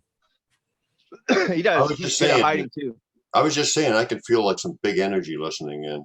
There's a bunch of. They're all around me. We got all of Brian's clans, all the ones that I know, all the ones that Pat knows, and all the ones that Mark knows. They're all like tuning in. That's what happens every time with this show is the Sasquatch tune in. Ari, that's my guy, and his family, my family, and your guys, and yeah, we got a lot of. What's that? They'll throw rocks up the street. They've done it numerous times for my wife and his mom, or her mom. She has bad ears. They'll throw rocks. There's a church way up the road from our house here. It's in the middle. We're in the middle of the farmland. I don't know why. It's really odd. There's a church right there, but they'll throw rocks from like 100, 200 yards away up the street, and so accurate. It will go right to the tree beside me here, and then it will bounce right by our house. So like, I mean, he's throwing the rock, and this is like 11, 12, 1 o'clock at night. Who's throwing a rock in the middle of the farmland? Oh, I know. Like 12 times. Like, are you kidding me? Had the same thing in the middle of a forest with like a big tin metal roof for a display area, and just bang. Yeah. You know. Yeah. And like we would ask them to throw more because she has bad hearing. Throw them harder. Yeah. Seconds later, throws them harder. Kaya's mom, like her mom, jumped off her chair. She's like, "What the F?" I'm like, "Yeah, they're here. They're always around. Like, you guys just need to like pay attention, right?" And they know that so many things around this house now, man. Like knocking on the basement windows because we have a 2-floor house. They run knocking, and they go to the other side. And like by the time I get outside, they're gone. Like they're always trying to play with me, right? And I let them know that I'm having fun too, right? If I start showing them that like it's like a stepping level. They have a lot of patience and they have a lot of time to put with you, like put towards you. So if you're like scared or something, or you're having a hard time dealing with this, they'll slowly do it in steps, especially if your heart's in the right place. You know what I mean? They'll slowly work you up to where you're able to interact with them more rather than just seeing it that one time and getting so freaked out and then you're gone. You got to get over barriers of fear. Yeah, they'll like work steps in a way, I guess. Their patience is nothing compared to ours. Yeah. Oh, you got Mark, do you know Dave Leroy? He says, "Hi, Mark, this is Dave." Yeah, Yes, that Dave. What you're talking about. That Dave. Yeah, that's who you're talking about, right? Yeah, and he's amazing. Dave's a great person. Honestly, I wanted to go back down there with him the next week, but like, man, after your head rings for a whole entire week, like, I mean, like a headache. I talked to Pat. He was like, I think the little one was just a little upset, and they can do that. They can put a vibration out that will really mess with you. It's like a defense mechanism, right? Like, get scared, and I think that's what he did. He left freaked out. It meant a lot to me for Dave to go down there. It meant a lot for him because he really wanted to go down there and he really wanted to meet them. He left a gift in that gifting spot, a little wooden woodpecker that he had from his childhood. There's a lot. It's a very meaningful thing for him and it meant a lot for me to come down there and meet them.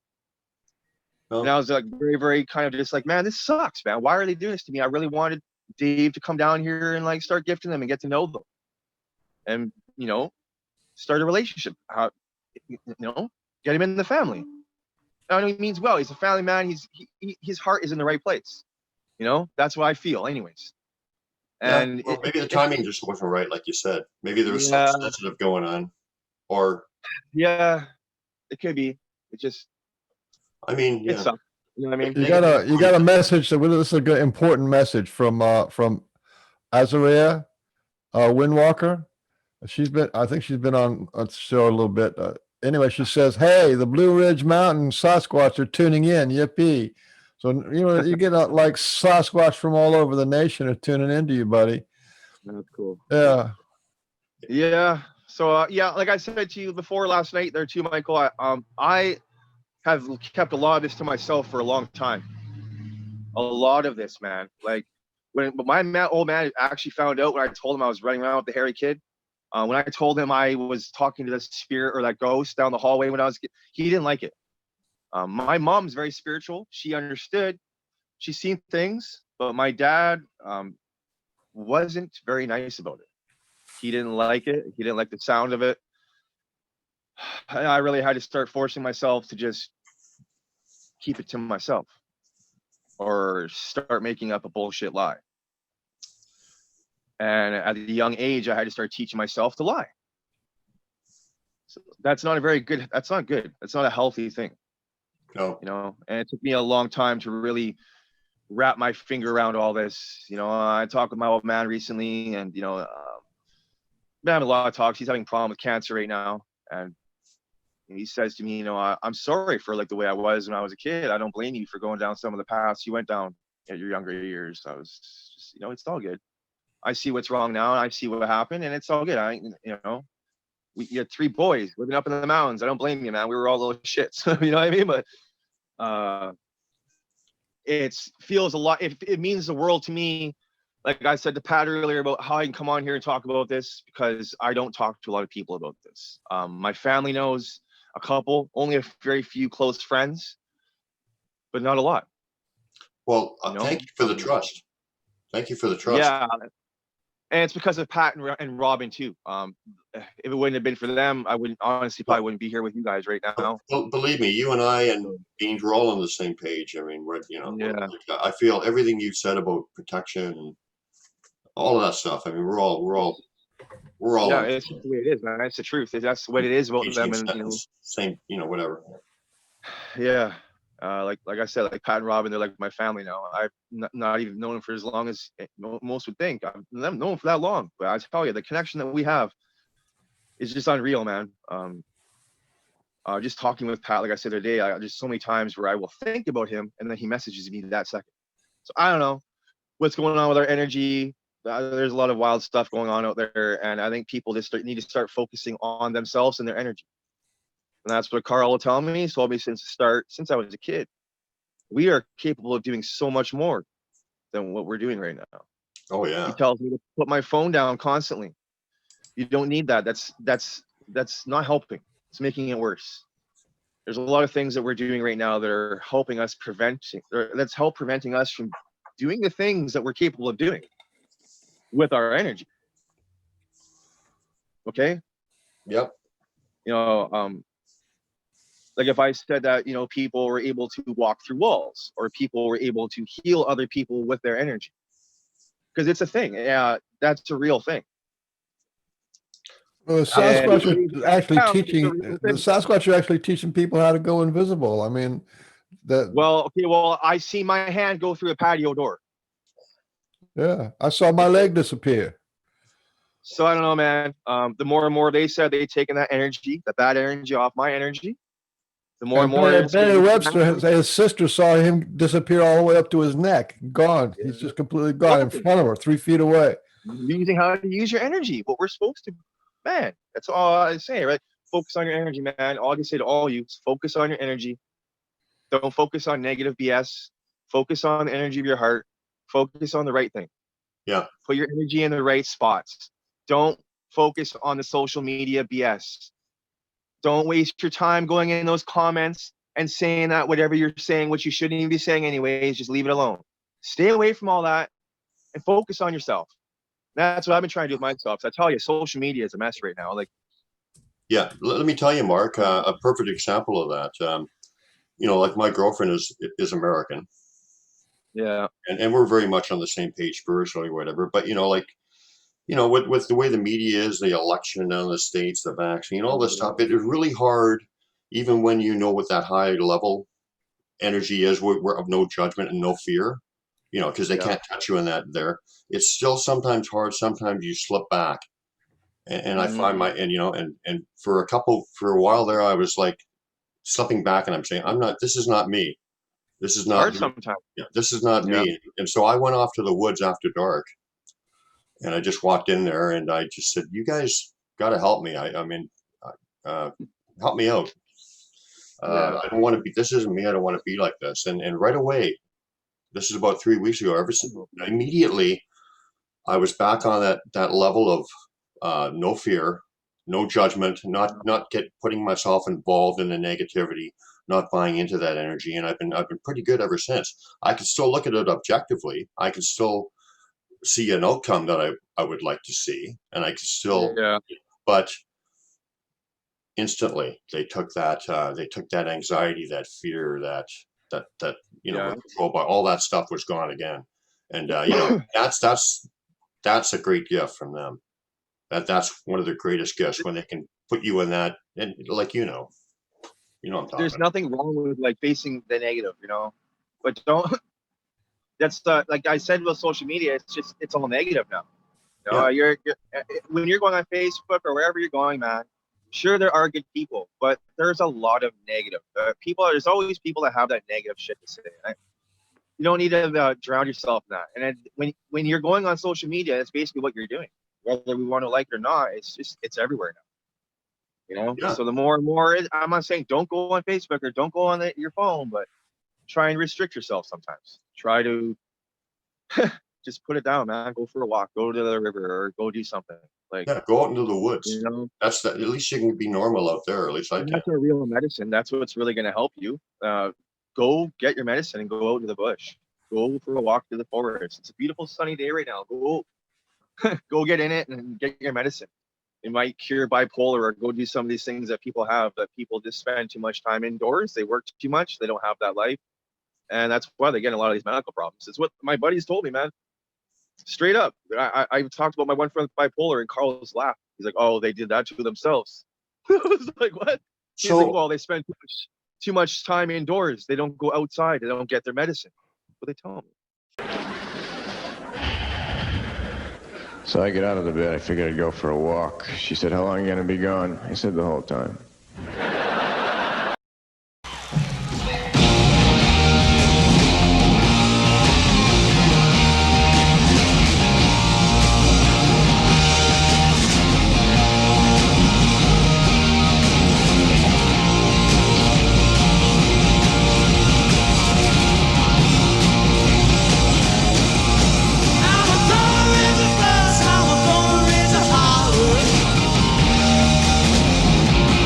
I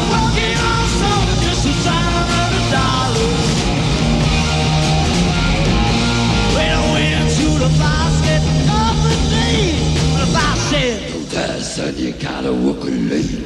Sometimes I wonder how I'm gonna do. Ain't no cure for the summertime blues.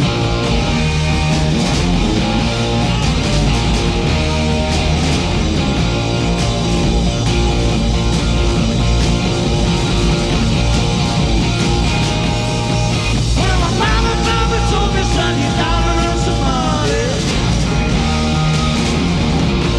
If you want it, you gotta go right next Sunday. Well, I didn't go to work. I told the boss so sick. He said, can't use the car 'cause you didn't work a leg. Sometimes I wonder how I'm gonna do. There ain't no cure for the summertime blues.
Gonna take 2 weeks, gonna have my vacation.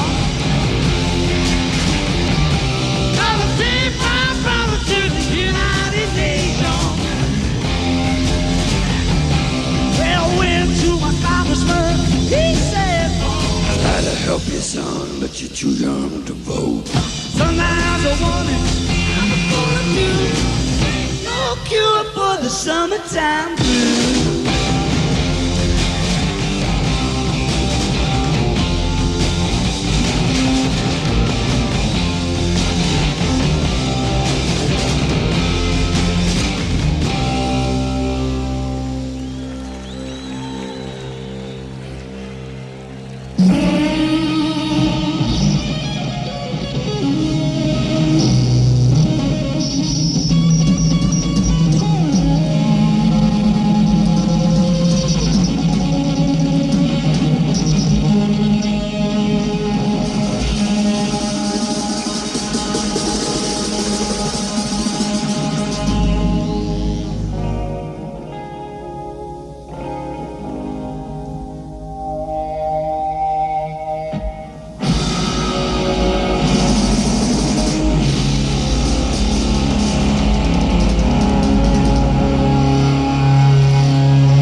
Trying to think, how far are you from Bellingham? Because my girlfriend knows a friend who's got a Sasquatch connection too, and she figures that she knew a Sasquatch called Carl too. Could be a Well, coincidence. I'm like probably about an hour, I think, hour and a half. I don't Well, know, that's it's a not little that ways much. away anyway. Maybe not that much, but I know it's close to an hour anyways. Well, Something like that. I'm yeah, close and I to the mean, border. but I'm right by Abbotsford, so I'm really close to the border, right? So it takes yeah, me about from here, it almost takes me at least like 20, 25 minutes to get to the border from here. So I'm all the way over by the Fraser River, right? So yeah, it could be the same and individual. Carl too, that's the name I gave him when I was a kid. So he never, his name, I still have a hard time pronouncing it when he tells me it. So like, I don't know. I've been calling him Carl since I was a kid. It was just I used to watch Yeah. some dinosaur show or something that was popular when I was a kid. You know, I was born in '83, so TV and internet and everything's changed a lot since then. But there was some show that I watched, some dinosaur show, and there's this guy named Carl, and I just, for some reason, I was going to call this guy Carl. You know, I had to get a name for him. I didn't want to just go see him and hang out with him every day or every other day and not have a name for him, right? It doesn't actually matter what the name is. It's just that they associate with it. Direct, you know. Oh, okay. Yeah, yeah. I just will move around. I don't know though. He could easily get down there, so I just not for me to say that. Well, he's up here. I can't see him being down there because I know how they move. So, you know, he could be over there by the river or somewhere way up in the mountain over there, far away from me, and then within 5 seconds, he's over here beside my house. So, what's your Right? relationship with Carl now? Is he like a teacher, or what? What? Describe your relationship with him in the last like number of years, 5 years or so, or whatever. He's like my best friend. He's like my basically the way I look at it sometimes is like my guardian angel. He looks over me and protects me. But then we have a very, very strong relationship. Like like what I didn't say a lot earlier about when I met him when I was a kid. It was a very hard time for me at this time. It was towards the end of summer, but he told me he had to leave because people are trying to hunt them. People try to kill them. They have like these, he said, secret humans. I'm pretty sure that's how he would say it. Secret humans would come around and take out families. Even if there was like one rotten apple, like one, like a Sasquatch, you want to call them. I don't like calling them Sasquatch. Obviously, honestly, I don't like calling them that. But if there's like one bad one, and the community, like say if I live in Cultus Lake, someone heard about something happening or whatever, and the government or those secret people found out, they would go in there and wipe them all out. So if there was like one bad entity, even if it wasn't the Sasquatch or the forest people, okay, there's one bad thing that happened, these secret people would find out and they would come in with the technology. I'm not sure how they do it, man, but they will wipe them out. So there's one bad apple, they'll go in there in that area and kill all of them. That's so disgusting. That's my family. That's part of who I am, man. And I know they're doing this and it really tears me apart. And that's another reason why I just try to keep this to myself. Because who am I? You know what I mean? Who am I to go on the internet and go into these Sasquatch sites and all these, you know, this and that? I don't even like doing that anymore, honestly. I don't like going on there and showing people the things that I can see, you know, and I'll show some people these pictures and I can blatantly see them there and some people won't be able to see them. I think it depends on the person. You know, some people will call me crazy. You come to my face and call me crazy, go for it. I'm 6'6". Good luck. That's all I have to say. So I just keep to myself. I like being out on the farmland and I like being away from people. I like being close to my friends here. Okay, but anyways, long story short, I like to mumble on. I'm sorry about that, but they left me. He had to leave, and it was very hard on me, man. He was my best friend. He was just gone. It was tough, especially at that age. You know, it was very, very hard, and it took me almost till I was like 15 years old, and I saw him again finally, and we moved out of Cultus Lake, where I lived up in the mountains, and we lived really close to the Vedder River. I don't know if you know where the Vedder River is, but it runs close out of Chilliwack Lake. And yeah, I know all that area. I go down there all the time. I always could feel him around, but not close like he used to be. And I could always still feel it. I would always go down the river. I'd run the trail. I'd be down there all the time. I love being the outdoors, man. I'm a very fit person. I love being athletic and just staying in shape and just enjoying the outdoors and to its full advantage, you know. Riding the bike along the trail every day, always go down there. And if finally, after like almost a whole year after I lived down that area, he just said, come on over. I'm right here. Come say hi. I know you miss me. And he was just sitting there, man, way at the Blue Herring Reserve, the far end, man. Sitting there, he was waiting for me. Excuse me. Just sitting there, and like he was just so huge. Like it was just ridiculous, man. He was like twice the freaking height almost as he was when I hung out with him when he was a little one. So that at first was like hard on me, but he knew that our connection, it didn't matter. So I know that he knew that he was concerned about how I was going to react when I saw him. I could feel it from him. Like he was, But yeah, he hung out. We hung out for a bit, and he just said, like, you know, we, I can't like, we can't play like we used to. Basically, was what he was saying. We can't do that anymore. I was like, I know we're getting older now and whatever, but I'll always be there, and I'll always make sure I look over you. He said, I'll always make sure that you're going to be safe. You know, I've gone in the forest camping. I don't know how many times solo, man. No GPS, no gun. You know, barely a hunting knife on me. You know, now here and there, yeah, I bring bear spray. I'm going to the Fraser River, man. There's like bears everywhere. Like I just kind of have to. You know, I've never took the plastic wrapper off of it. It just sits in my bag just in case. You know, but he's always told me he's gonna protect me. He's gonna look out for me, and he's got my back. His family has my back. They're gonna protect me. So, Yeah. And after we had that short little, basically like it was like a hug in words. Basically, he's just gone.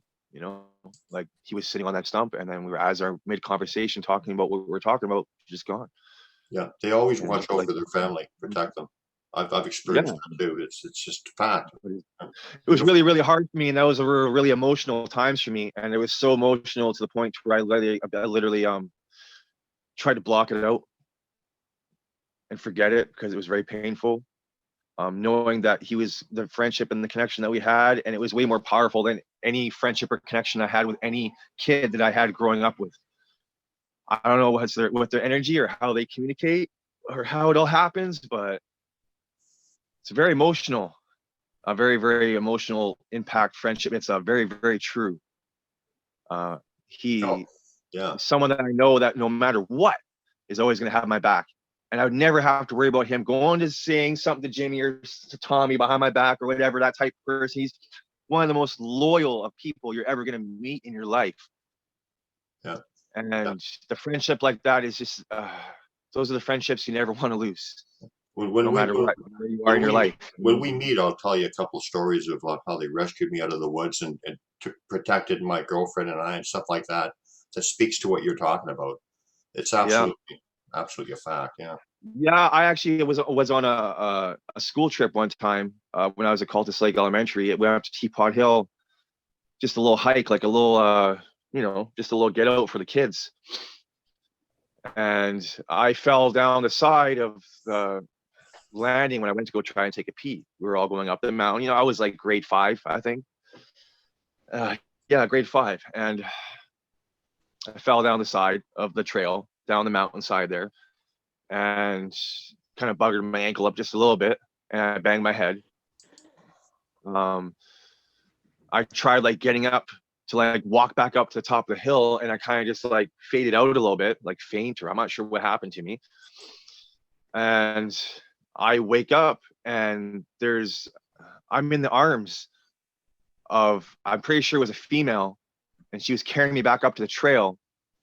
And all I could hear, it was saying in my head, it's like, you'll be okay, or you will be okay. And she put me down on the path. And then at that split second, like a snap, all of a sudden the teacher comes running up, and I'm like, what's going on? And like, she's gone. Like the female that carried me up there is gone. And the teacher is just losing it, man. She's like, where have you been? We've been looking for you for hours. I'm like, in my head, I'm like, feels like it's been like 15 minutes. What's going on here right now? It felt like it was no time at all. Like maybe 10 or 15 minutes. And I went missing. I fell down that. I guess it was like 10 or 9:30, 10 in the morning. They didn't get me till like 3:30. Yeah. They were like, we've been looking for you. We went past that area numerous times. We were all trying to find you. All the kids were in the school bus for hours waiting, and they were all mad because I had taken so long.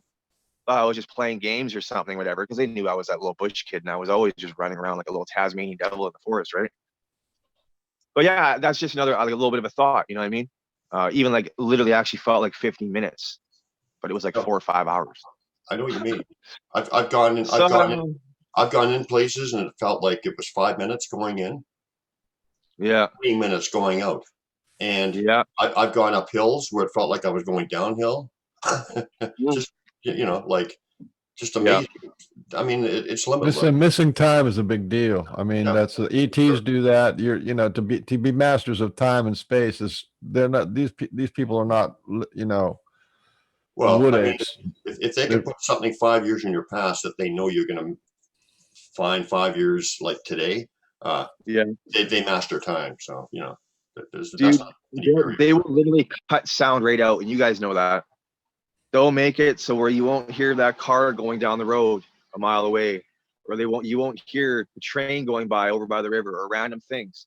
They'll make it to where sound is obsolete. I sat out here with my friend Chris, the guy I took down to the river on the patio that one night just a few weeks ago, and we were talking to them. They were all around us on the patio. We'd seen them, we could feel them. Chris was just tripping out, man. Like, this is crazy. He literally was saying, this is crazy. Like, they're constantly running around us. And I could feel one over here, and I could feel them over there, and then I could hear them on the roof, and there's a rocking thrown over there, a stick breaking over here. And that whole time we were talking, it was like 3 hours, something like that. There was no sound. I said to him, almost 2 a.m. We talked for so long, it felt like it was just minutes. I'm like, what the heck? It's 2 a.m. My girl's on the couch inside with the baby, because this is just so recent. Our baby's a month and a half old. And I said at 2 a.m, I'm like, okay, I gotta get inside. It's time to go in. I didn't realize it was this freaking late. As I said that, all of a sudden, all sound come back. Chris and I are sitting there, and like, you can all of a sudden hear everything. Like, as I said that, okay, it's time to go inside. They were like, okay, it's time to go. And they left.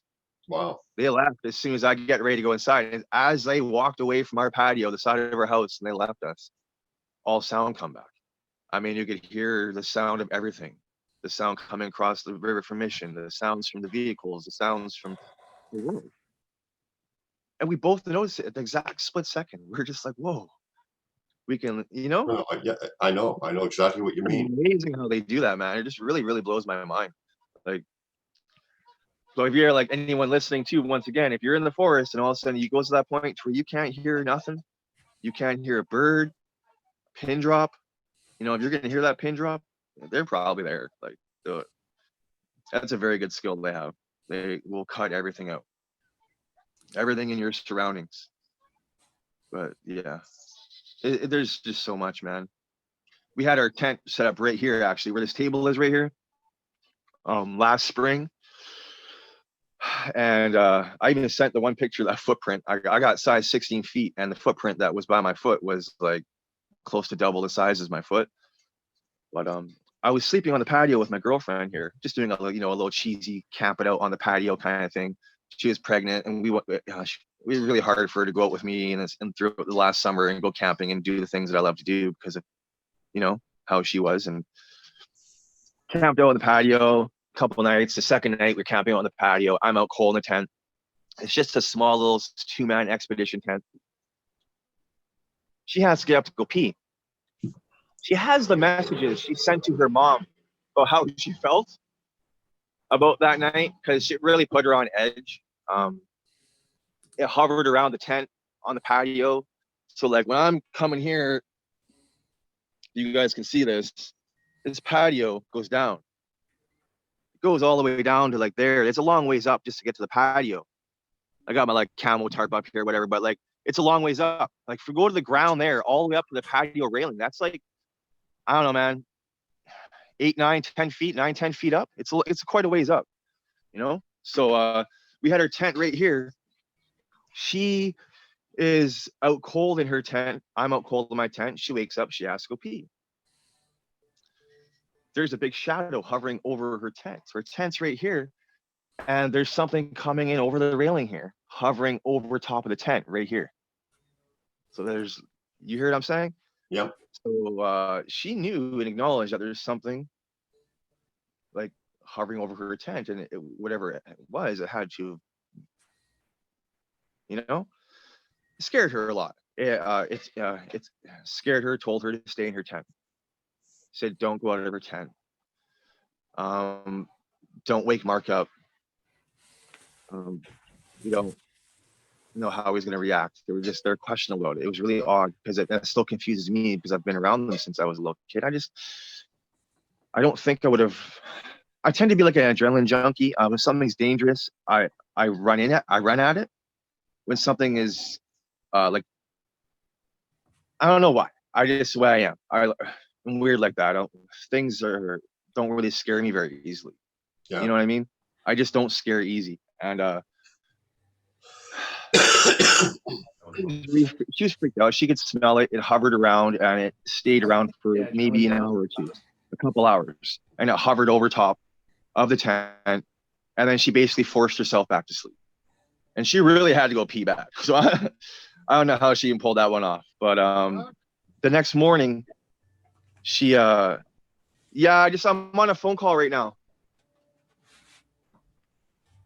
But the next morning we were like walk out around the patio, like on the patio, we noticed a lot of disturbance and like the grass and the soil all around the patio and around the grass in the front.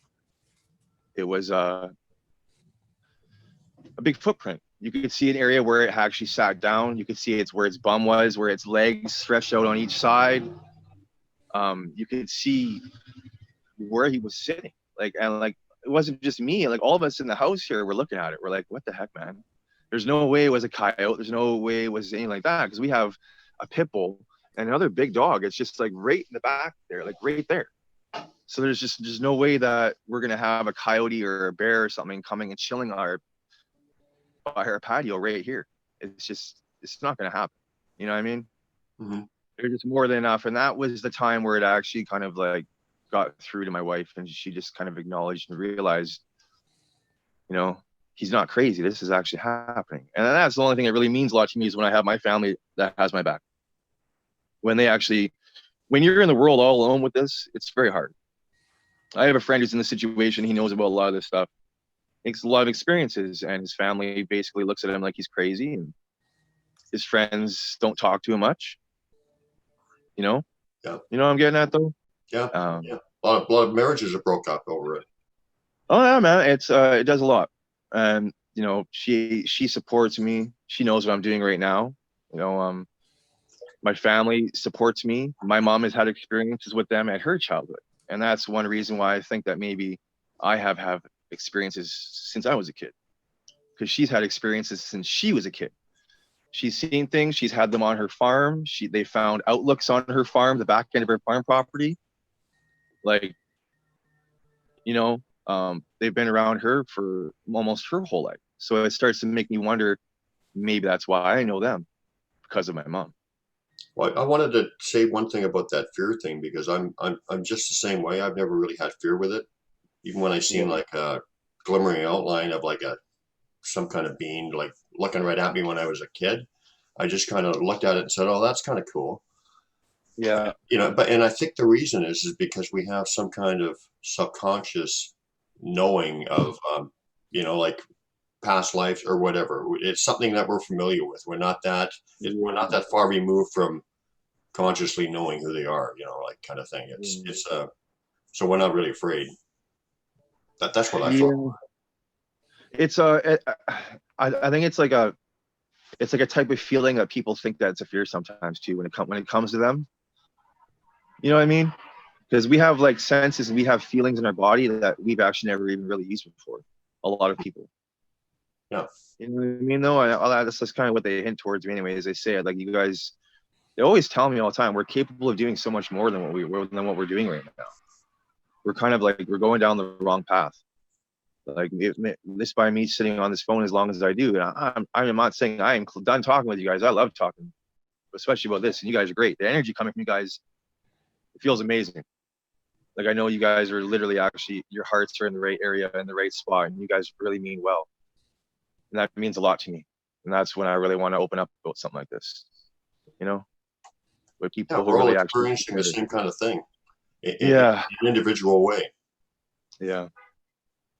So it's, no, man, there's been so many, like my wife's brother, he'd go to the truck in the middle of the night to grab something out of his truck, and it screamed at him, man. I mean, like I still have not really told my brother-in-law Braden about these things, because for some reason they say to me, just, he's not ready.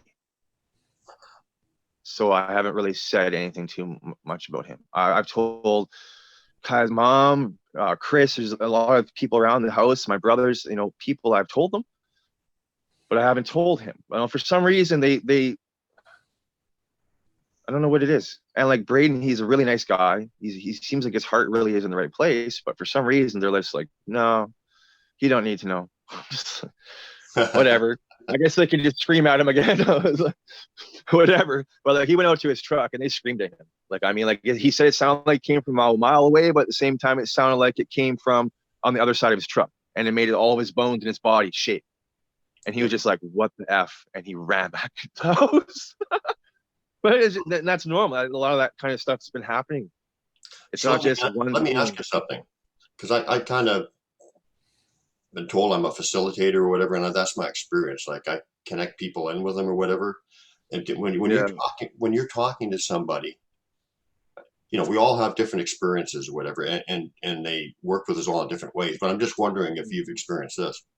Um, when I'm taught, you know, they will connect me in with people. Obviously, that's obviously going on. You know, they just bring you somewhere, and there's somebody you're supposed to talk to there. But when you're talking to somebody about them, and I just know who to talk to about them because you can feel their energy if they're open to it.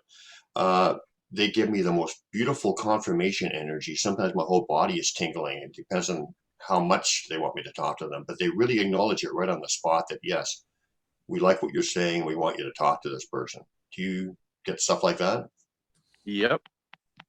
Yeah. Yep. That's Pat. Just messaging Pat back there. He messaged me. He keeps telling me everything that they're saying to me. Got what? Oh, Pat, I got sidetracked there for a second. I was looking at Pat's message that he sent me that I haven't looked at for the last. Can you say that last little bit? I got the most of what you just said there, but say that over again. When I'm talking to people that they want me to talk to, that they're really excited that I'm talking to, I get a real intense energy, confirmation energy, like they approve. Yeah. Yeah. I get that. That's like the base, like I said, like with like, and like as much as I love you, Dave, if you're listening, when I brought you down there, they literally were like, we just don't want you bringing him here, and it was really hard on me. It was like the energy. It was just like it was like an approval or a disapproval energy. You know what I mean? And I believe that's like kind of what they were doing to me too, like how my head was ringing for the whole week. It wasn't just a little one. I haven't gone back to that spot yet. And but I look at this day today, like you guys see that weather right there. I'm gonna be going down there in a little bit. Although I shouldn't because you know, my wife's got we have a 3-year-old and then we have the newborn. So I can't really do that. I can't take off for too long, you know what I mean, and leave her. Come over and visit me. Huh? Come over and visit me afterwards. Yeah, I know. Well, we're gonna have to meet soon. But yeah, man, this just can't get more real, you know. And I just like want people to know that this stuff really actually happens. You know, I'm an your average person. You know, I do like a lot of trades, technical school, BNC refrigeration. You know, I've done a lot of work, and I've got you know that like rep. I'm not a crazy person, man. You know what I mean? There's nothing wrong with me. I don't have bipolar. I'm not schizophrenic. I don't have. You know, and it makes me wonder sometimes because I'm standing there out here or I'm doing whatever, and all of a sudden they're just like, "Come say hi." I'm like, you know, but they're like, they're saying it to me. I'm not like, I don't have these voices in my head, and I'm like, nut job. You know what I mean? Like, yeah. Well, yeah. You know it's what? really hard when That stuff doesn't bother me. You know, I used to, before I knew for sure that Sasquatch existed or whatever. Like, I think that you get bothered by that stuff more when you're still trying to find out the answers for yourself. But once you have that connection and knowing, it doesn't really matter. You just want to reach the right people. Exactly. Because when you're not at that stage, you're still, when you're having the argument with people, or I don't mean it in a bad way, but the dialogue, you're actually trying to convince yourself at the same time. Once you have to do that, you know, it's like it's just like I was saying to Michael last night when I talked to him for a bit there, which was a good chat we had. I actually missed my optometrist appointment yesterday because of it. It's not your fight. It's not your fault, Michael.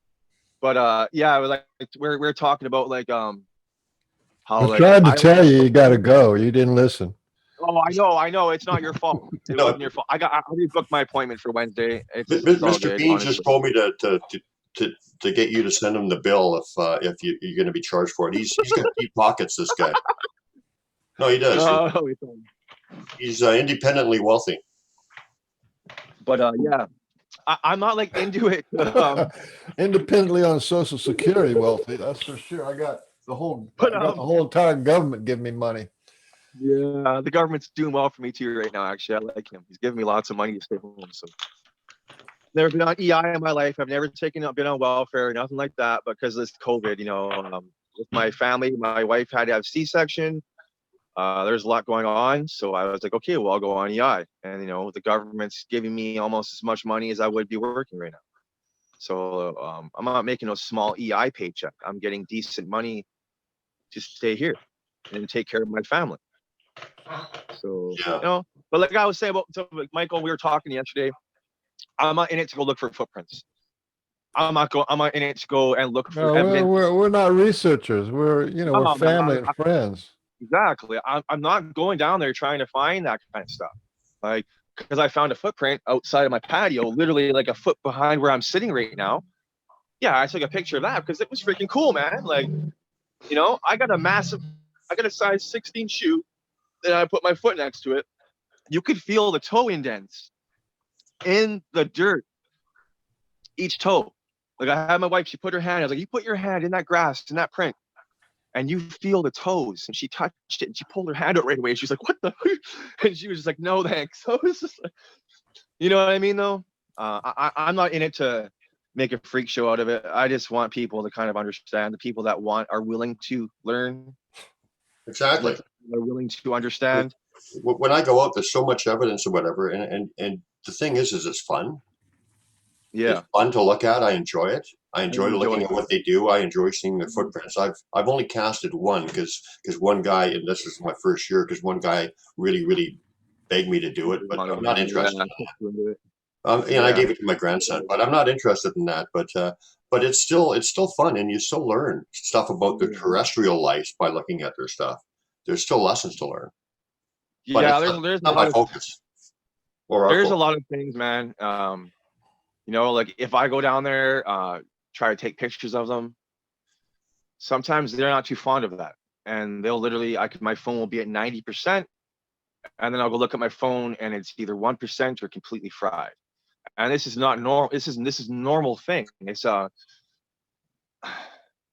know where they are. I know where they're sitting. I know where they're standing. I know when he's crouching down that spot. I know when he's going to try to cloak. I feel them doing it. Okay. I don't know, man. And they've done it. They did it to Dave. I swear they did it. When we left that other day there, when I told you I brought him down there, his vehicle's fairly newer. They just killed his key fob for his car. So he went to his car in the parking lot by the river so we can get out of there. It hit dark. It was getting a little chilly, and it just killed. He wasn't able to get into his car. So then he had to call and figure out how to get into his car and stuff, right? But like I knew from that moment, as soon as we walked up to his car and he couldn't get in, I could almost like hear them like kind of chuckle, but they were like, no, man, like we don't want him to come down here. You have to come by yourself, or he can go to the other spot. We just don't want him to come to this spot. I'm not too sure, but they were just I felt it right away. Mm-hmm. So they can do that, if you have anything on you that's like electrical, they can pretty much just kill it with their energy. They'll make it just fry. So That's never happened with me, but it's so common. I mean, they encourage me to take pictures because they're educational for me, for other people. But as far as pictures of them, I've always just said, hey, look, I'm taking pictures. If you want to show up, feel free. Yeah. Give them the choice, right? I'll do a very similar thing to you, actually. There's been numerous times I've gone down there and they won't fry my phone. Yeah. And I'll come out there with lots of pictures, but I don't know. Is it sometimes you go to the random stuff, that one spot, and they're just like, no, thanks. Like, not today, bro. Like, we're just not feeling that. And like sometimes, like what Michael was saying, that actually will take pictures off my phone. So I'll have like, a couple shots. Like I used to take good pictures, a lot of pictures of their glyphs and like their stick work on the ground, like actually on the ground, not where the structures are, but they'll leave little like signs and symbols all across the ground. Like, of course, the X, that's one of the most common ones I see, and that's usually where I'll like leave gifts. But most times whenever I leave a gift, and Carl told me that since I was a kid, leave it where an X is. Put a stick, 2 sticks together and put it by where it's going to be. Then we'll know for sure it's for us. You're not leaving it for someone else or the animals or whatever. I don't know. It's like a thing I do with them. But yeah, I don't know, man. They're all over there. They use the birds. They use the animals. They'll use the seals, the otters, the coyotes. They use so many. We'll get the coyotes come literally just several feet from our patio every night, and sing to us. Yeah. And I know it's them. It's not, they're coming and they always come and check up, man. I'll have a hummingbird. He'll fly right into this patio cover area and sit like a foot in front of me. He'll just stare at me for like 10 minutes. He just sits there. He Yeah. just looks, and this has only been recent, like since they told me they're going to help with my energy. So beforehand, yeah, I got close to animals, but ever since, I'm telling you, ever since this recent event happened, things have changed. And obviously for the better, but my energy is so vibrant and strong. It's, you know, it's an amazing feeling, honestly. Not a lot of things even get me worked up much anymore. I mean, like I'm mad or upset. There's no point. Absolutely. Not really. You're above that.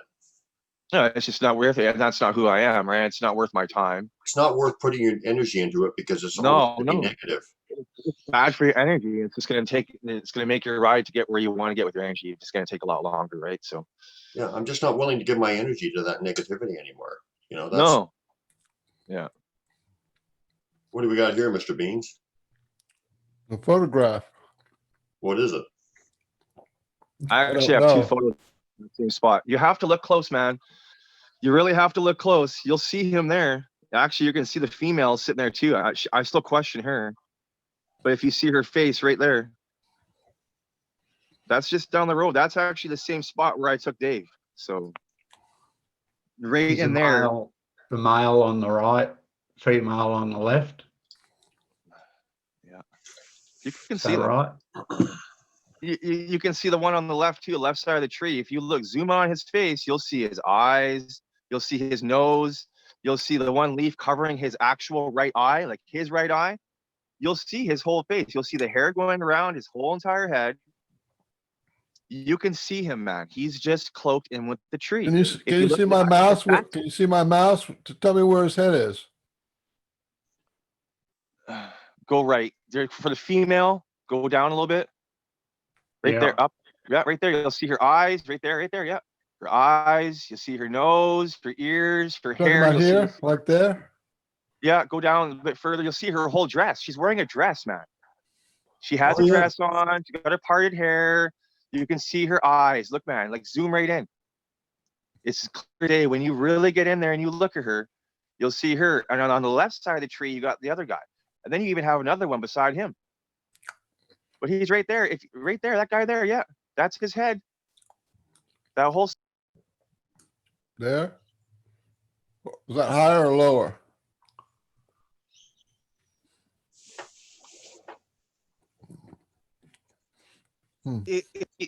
A lot of people that when they're going to be looking at this too, they're looking for that hairy person.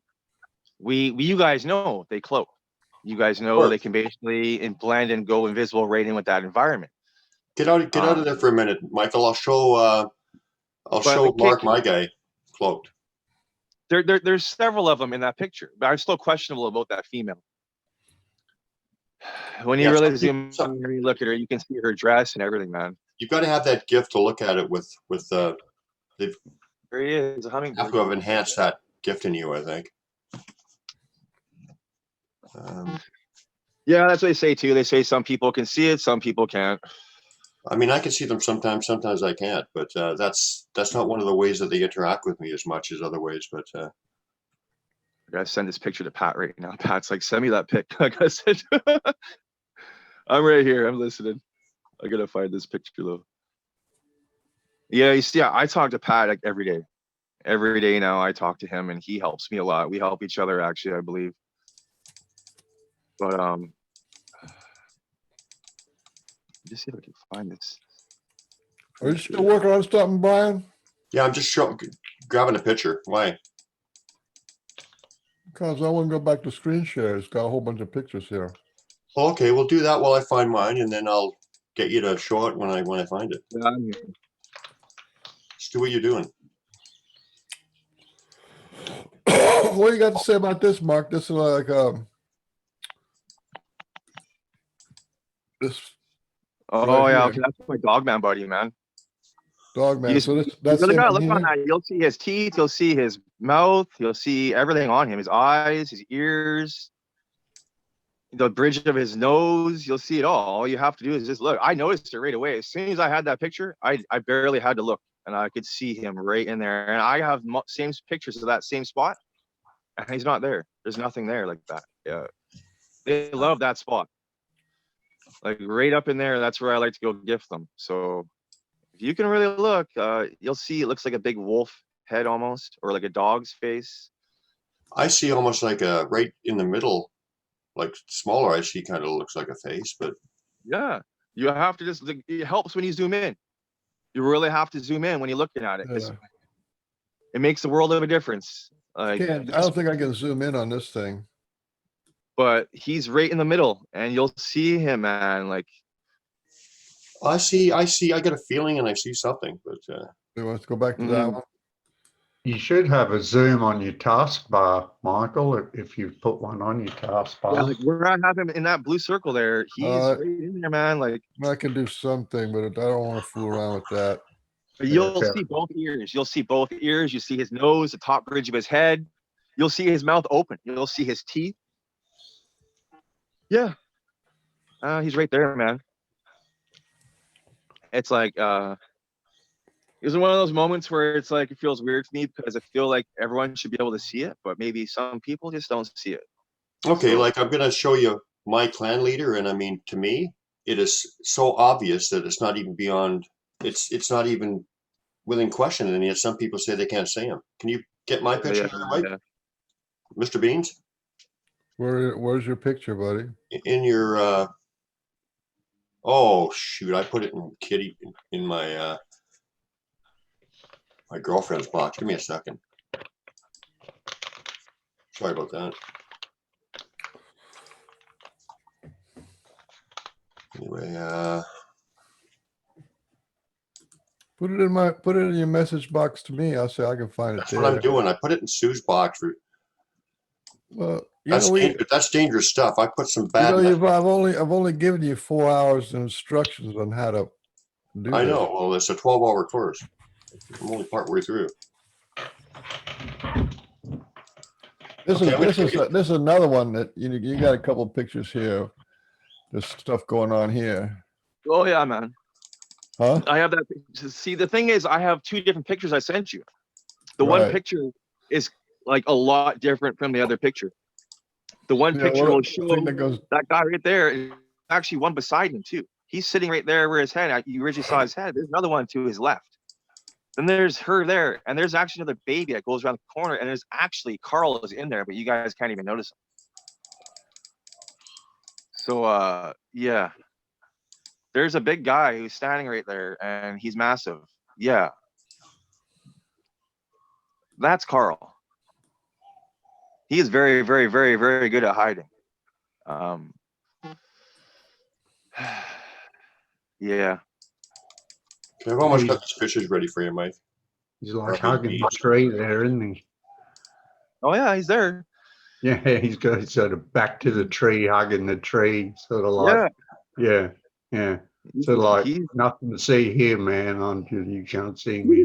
His face, his head's actually facing the other way. Just, yeah. But he's when I walk into that spot, I don't even like cover half that height. So like there's like you're saying up here, there's like 15, 16 feet up here. Oh yeah, it is. He's huge. Like I'm just saying, I that's where I took in Dave, and that's where I believe the one on the left, that younger one there, he kind of freaked out and made my head ring like he did.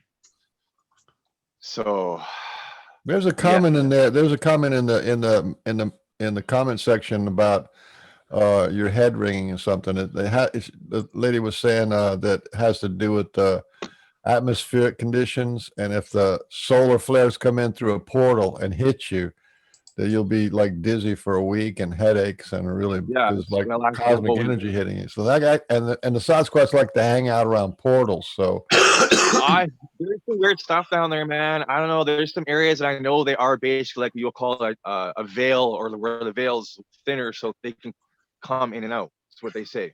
Okay, There's Beans, like I sent you some pictures. So after we're yeah, so yeah, I I want got to see you. what Mark thinks of some of these. I got it. Was that's the print that was left that morning. So should we go? So we should move away from Mark now and go to your No, pictures? no. Whenever you're done looking at his picture, I'm just saying. I'm just All letting right. you know. Go ahead. Is this like a footprint or something? Yeah, that was the print that was left that night that we camped out on the patio. Yep. So when I told you we had the tent on the patio, that was the one print. There was a few, but that was the one that really stood out the most. But if you really actually look on that, you can see where his toes are. When I felt into the top part where those toes are, the soil in the ground was pushed down rather deep. Yeah. Yeah, right. You can see the big you actually toe put your right there. fingers. I can kind When of you put feel the your impression fingers- more than see it, but I can see it, but I can feel it even stronger than see it. But I Oh can man, feel it. when I put my foot in that, it was insane. When I put my foot in that imprint, it's like I could feel him in me simultaneous as I stepped in that print. No, I believe Like I that. could feel a part of him. Wow. There's a drainage gutter about 2 or 3 feet to the right of that. That whole drainage gutter coming down from the side of the house was completely flattened. I mean, like a piece of paper. Like I don't know if he did it, but I know he was here for a while. He hovered over the tent, and my girl was right. He was hovering over the tent, and it was probably Carl. Yeah.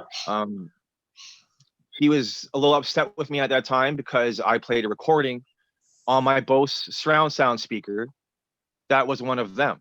I have a recording that sounds, well, it doesn't sound like them. It is them. And when I played it that night, I was being a little foolish. I had a few glasses of wine in me.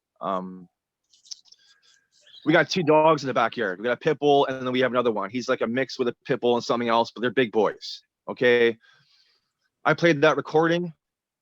Those dogs got so freaking scared. They tails tucked. They went towards the doghouse and they just crouched and just whimpered and they were sighing.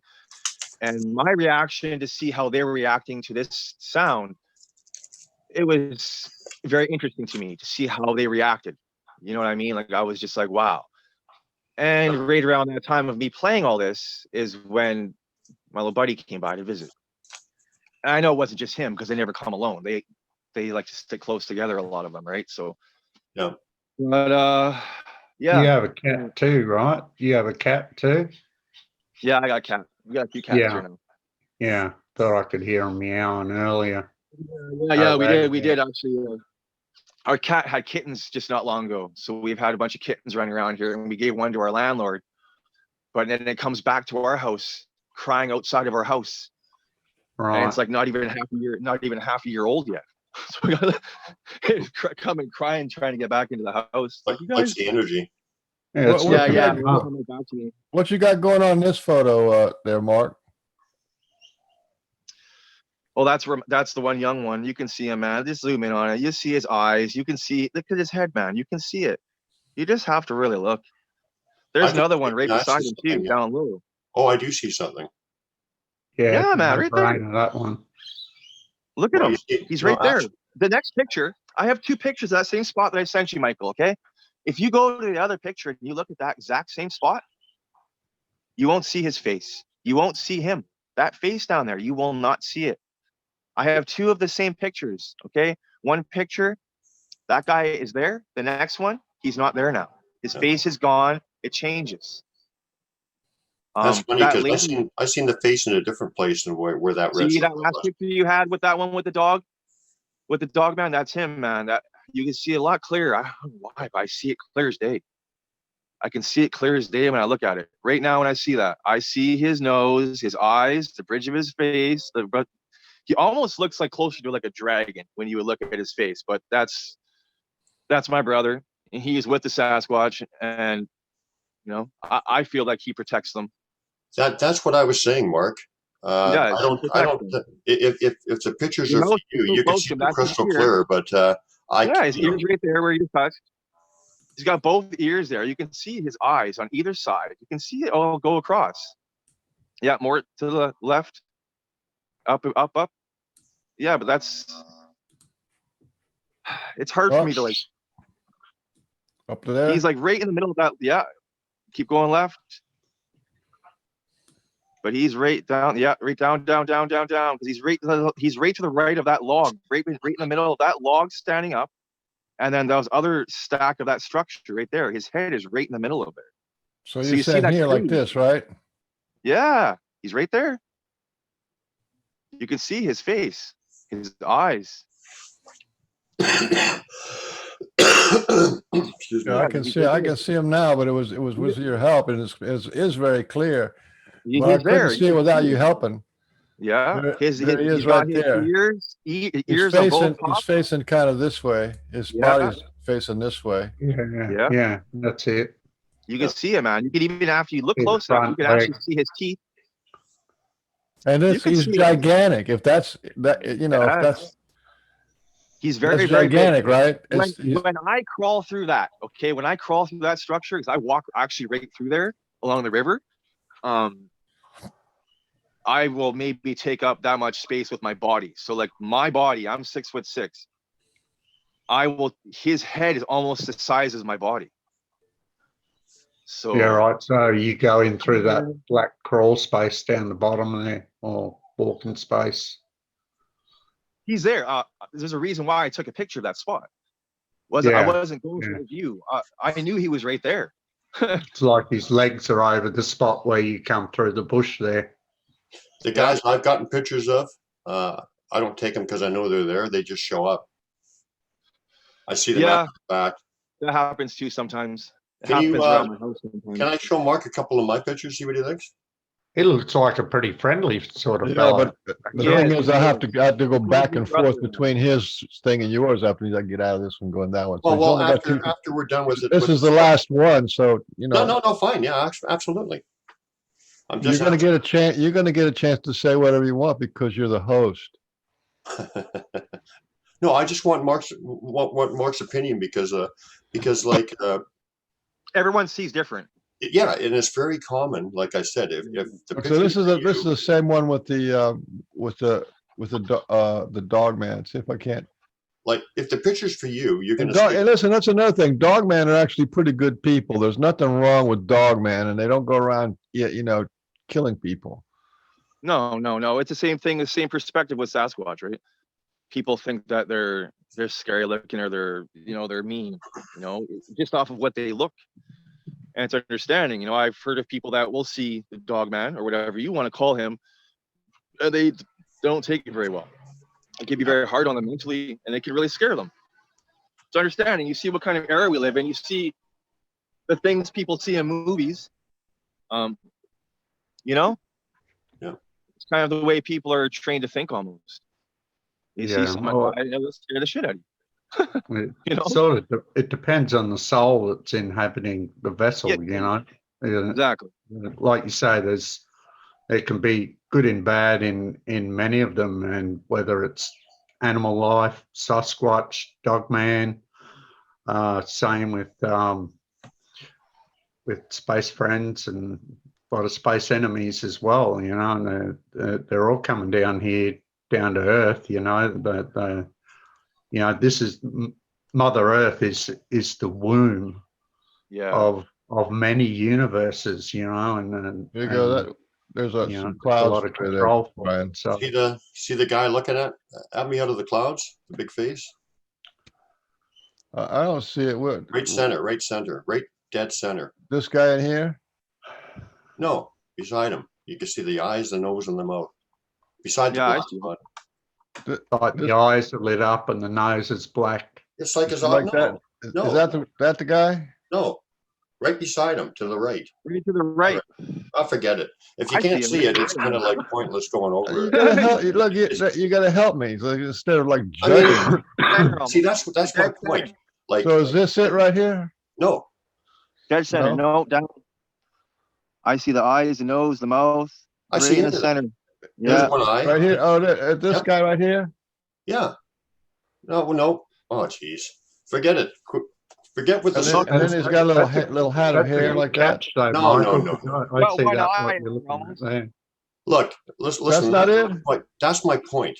If the pictures are for you, you could just see them like like no tomorrow. Well, wait a minute. Half a little bit of like half the people, not everybody's got second sight, and half the people watching this show are not going to know anything. So instead of just judging people that I'm not judging them. I'm saying I don't see a lot Totally of stuff. judging it.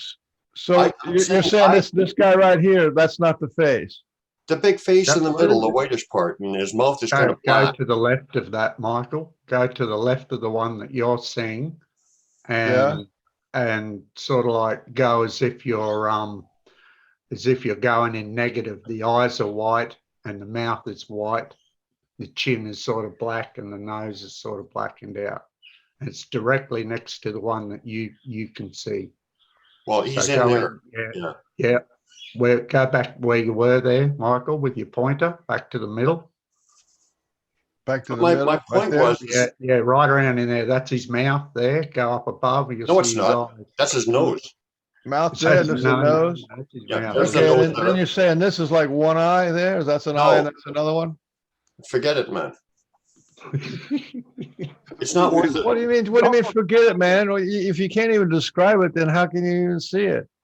Well, because it's just staring at me, right? And it's just like, there he is. All you have to do is say left, right, up, or down. Okay, So this, right, you said right here. What is this right here? He Nose. just tried, come running back. That's the nose. And what is this? And this, so this is his Mouth. mouth down here. his two eyes are just above it, the nose. One's there. So, Yeah, so one one's like there. that. That's an eyeball. Well, too big, but yeah, basically. And the other one's to the, So there's There, an eye. There's an eye Yes, over here. yes. That's an eye, and that's an eye. Yeah. Well, yeah. And mouth, there's a mouth here. yeah. Yeah. And then the nose. Nose right in the middle of those. Well, how come I saw something different than you do? Because this guy here, right? This guy right here, right? Look like he's wearing a hat. Yeah. There's his eyebrow right see that too. there, and an eyebrow right there. Well, Yeah. There's his mouth right mine's there. an actual guy and yours is Perdoya. That's why. Even a little nose there too. Huh? I love it. I love it. Anyway, no, but that was my point. Is I don't see. See, you're judging this. You're No, seeing the people with disabled abilities. Beans. That's not right. Disabled abilities. Beans. I'm not judging people. I'm just saying I can't see a lot of the stuff people show me in these pictures. That's not how they communicate with me generally. But if it's for me, then or for the individual, you can see it like clear as a bell. But let's move on to another few, because look at that guy. That's too small. Can't see anything. I barely see it. Oh, come on.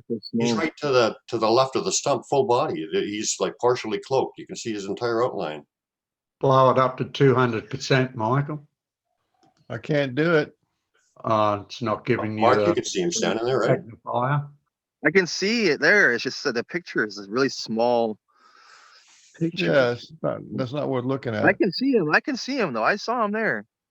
I can see him. I can see him too, but that's because I'm on this is my computer it's running on, but anybody gonna downstream on Facebook's gonna have a hard time with it. This is a beautiful one. Swirling around the trees. That is literally energy. I mean, I've talked to a professional photographers. They said that the only way that could happen is if I had really long hair and it was right in front of the lens, that effect. That's energy. That's the energy that connects us all right there, going right around those trees. Yeah. No, that's what I keep looking at too. You can see something in there actually. Yeah, that wasn't in the naked eye. No, it's going around all the trees. It's swirling around like almost like hair. Yeah. Yeah. No, I actually get a very common thing like that in a couple spots that I go down to. Yeah, I don't doubt it. I'll see like bald eagles, osprey, seagulls, crows, doves, all these birds in one spot, and there won't be any fish. There won't be any anything for them to eat. They're just all chilling in this one spot. And then when I go there, and sometimes I'll even take pictures of that spot, and it will be like a blur, like kind of like this. You'll see like waves, like strings running through that part of that bush, where that structure is. Yeah. Go ahead. But I Go ahead. believe some of their spots are very strong. Like I say, like sometimes like the veil or whatever you want to call it gets very thin in some spots, and it's able to help them come in and out of where they're coming in and out from. Yeah. I believe we have worlds lined up to worlds. Yeah. Like closer than people may think, like those worlds that are out there in the universe, but we have worlds connected to ours. And they can move and we can move within them, and they use those to come in and out or help them cloak, or they use like rocks, like I'm seeing right there. Other They direction use that. means They other use direction. energy of the rocks. Sorry, Mark. Other direction. You're going the wrong way. That's all Leave you it got. even Look, marked look, I'll out go from right behind. here, No, right? no, next one over. Right now, then I'm going to go from here to Next the one left. over, It's yeah. going to go to that one, then to that one, Hey, wait a minute. Where did my and to that one. That's all you got. Oh, and there's one more I put below it. Okay, but I want to, yeah, go to the That's all you got in this bunch here. go to the one just to the next one over. Forget it. Okay. I should Okay. have sent you Let's guys just a get bunch out of of my this. photos. This is like I a, should have sent you more. I got a lot of pictures of like There the is no ellipses more and in this structures. message box there, Brian. Sorry. Maybe you need to take some lessons on how to set up the message box. no, there was one below I'll that. see if there's another group there. Oh, wait a No, minute. Oh, I'm sorry. Yeah, okay. there is no other group. That's all you got is what I showed you. Yeah, I didn't. Okay, whatever. I actually put one more in Well, there. That's fine. Yeah, there's one more in here. Okay. But that's terrible. This is a terrible picture. I'll share it though. Well, like that's my point, though. To me, I mean, I can see him like it's as clear as like looking Why at do you you guys. have these things at like 600 resolution? You need to have them up at like a Yeah, He's no, standing, it's he's a standing right JPEG. dead center. Huh? Right dead center, full body, but partially. Yeah, well, you show this all the time, man. Yeah, Right they're here. really close right now, you guys. There he is. Yeah. Very close to me right now. You can even see the patty nose, right? Pat's Mark? even telling me that they're really close, but I can feel them. Yeah. Very, very close right now, actually. Anyway, If you're gonna do this, picture, you neither need here to nor like there. blow All it I up want- to the right size. It's like in your computer, it's like a little tiny thing. Yeah. Anyway, my only point is that like they interact with us all in different ways and whatever. But the thing is that if it's for you, then you might see something that nobody else can see, whatever. But Yeah. anyway, Yeah, I wish I would have sent more pictures to Michael. I have like a lot of pictures that I have saved from like overall summer and spring. But yeah, We can do another show another I day. have a lot of Because look, I think what this show is actually historic. You're talking from your clan. We're picking up people from the Blue Ridge Mountains. We're picking up Sasquatch from Georgia. We're picking up from South Carolina. There's a lot of stuff going on here. It's kind of historic, and it's all about you telling your story for the first time, kind of in a good way. You're being framed in a good way and in the right way. So, there's more to your story that's going to come out, and so there's always more chance and opportunity. the one thing that really helps me a lot, it means a lot to me too, is when I'm really close with a lot of the First Nations around here. So I've actually lived on a couple of reserves, very close with them. I've done a lot of fishing with them. And the thing is though, they really tell me the things that I really need to know, the things that are important when it comes to my family, my friends in the forest. There are a lot of things that we need to know, and a lot of other things that people need to understand is there's not just them out there. There's a lot of things out there. The one that I talked to, he's seen numerous times a two-headed serpent with horns, and it was something that's not a friendly presence. It's not something that's of good, and some of these things can really do harm. If you look at one, they say one can turn you to stone, kind of thing, or ashes. If you go to some spots that are sacred spots, if you go in there, I don't know, man. There's some things. There's curses. There's some things that you can get, and it can be very dangerous. Yeah. And that's why I'm just saying that, because it's very true. And if people have been around for thousands of years that are telling me this, and it's in their, you know, it's sacred to them. It's something that's very, very important to them. It's very important to me. Yeah. You I know, and I actually like it this way. And I think that they keep me just to themselves, the Sasquatch. They don't share me with anyone else. I don't see anything but the Sasquatch. That's the only thing I'm connected to or see. I've never seen any of this other stuff, and I'm quite happy with that actually. But you know, for me personally, Well, that's it's a key word, Brian, really, is connection. what's that? that's what I feel right now. I feel the Yeah, connection between all of them. I yeah, feel yeah. it very strong right now. Actually, it feels very magical. I feel it like Derek around here right now. I have Pat messaging me this whole time, and he's literally telling me that the dog man's in my front of my house right now. Yeah. See, I've never They're experienced here, they're like, that. so I don't know, man. You know, I'm sitting in the front of my house right now. I'm sitting right here, and apparently he's telling me he's here right now. The thing is, I can feel it. You know, he can tell me one thing, but you know, I know I'm almost guaranteed positive that he's telling me the truth. I really believe him, but the thing is, I feel it too. You know, so Oh yeah. Yeah. And Well, that's the important thing. The connection is the more connected everything is for as long as possible is achieving what is needing to be achieved right now. You know, I can go into a big spiel about what's happening with the Earth polarity, Earth wobble, and all that sort of stuff coming in, but it's pretty long drawn out, and it's not, you know, in line with. I know you try and stick with Sasquatch and whatnot, but you know, it's a connection between all of those positive beings. You know, the ones with the good intentions, the ones that, you know, want to have the world, you know, communicating together, and to get this planet back to the way it should be, you know, at the right frequency, in the right balance, because the planet's way out of balance. And it's your connection with Sasquatch, Brian's connection, Michael's connection with Sasquatch, thousands of other people with their connections with ET and all sorts of positive life forms on the earth, that is so important now to bring the earth back into balance just with that energy. And once that's done, then, you know, we'll have people here. We already have people here with powers, you know, they'll be able to clean the planet up with a wave of their hand, you know.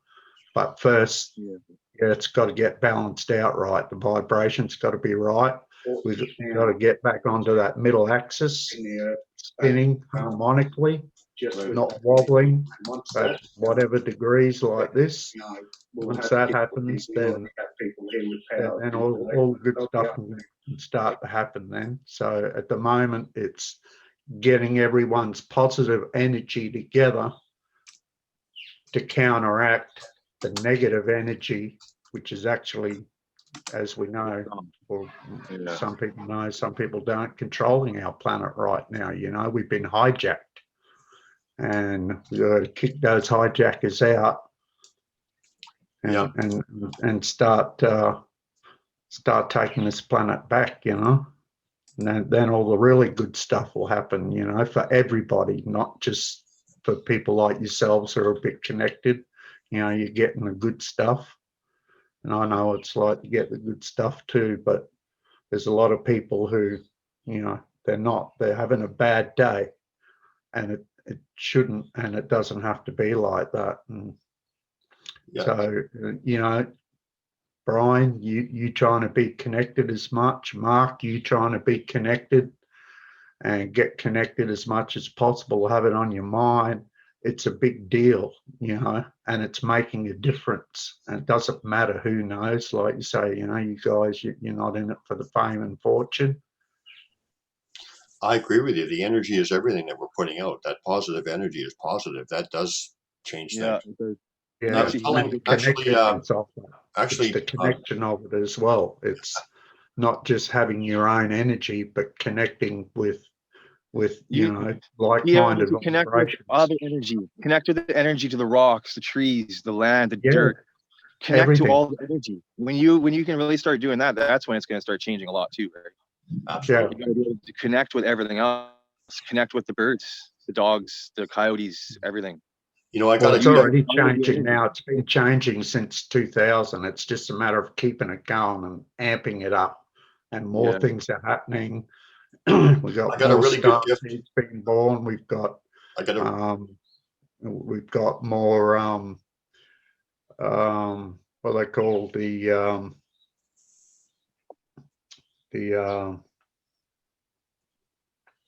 anyway, the younger ones coming through anyway. So, and it's all building up. It's building and building. So, you know, you keep yourself present, keep yourself mindful, keep yourself going the ways you're going, you know, and like, you know, you guys are already hooked. I don't see you losing what you got. You got too much coming in. So just keep doing what you're doing. I wanted to tell you something, Peter. I wanted to tell that they actually, and I mentioned this quickly at the beginning of the show before you guys came on, but Sasquatch refocused me the other day. I went to the woods because I was getting drawn into that energy of all the stupidity that's going on, and I wasn't myself. And I asked them to help me, and instantly, you know, back to that no fear, removed from from putting myself into that place. It was just like a miracle, and it's been like that ever since. And it's just like I just asked, and they did it like right away. No Yeah. fear and no judgment, you know, because Yeah, that yeah, fear it is where looks the same with the control is. You know, when you have no fear, it's well, you have no fear, you're free. You know. yeah, that's right. Yeah, yeah, it's only your own control then, you know, Yeah. and even then, if you're balanced in your body, it's not really a matter of having to control yourself anymore. You can just be your natural self, and you'll be getting it right. The only time you need control is when things aren't going the way that you think they should be. But if you got your shit right, you know, you don't have to control anything. You can just let it flow, and it's going to go in the right direction, you know. So all this fear mongering and control and that's all the stuff we got to get away from. Yeah, we got to lose that. We got to drop that stuff, you know. It's all helping cover up who you really are, who all of us really are. All of that stuff. Yeah, well, it's taking you away from you know, being yourself to it, and that's it. That's part of the game too, of, you know, of this hijacked planet is it's distraction. You know, they love the guys who are trying to run the game and keep a hold of things. They're not going to hold it for too much longer.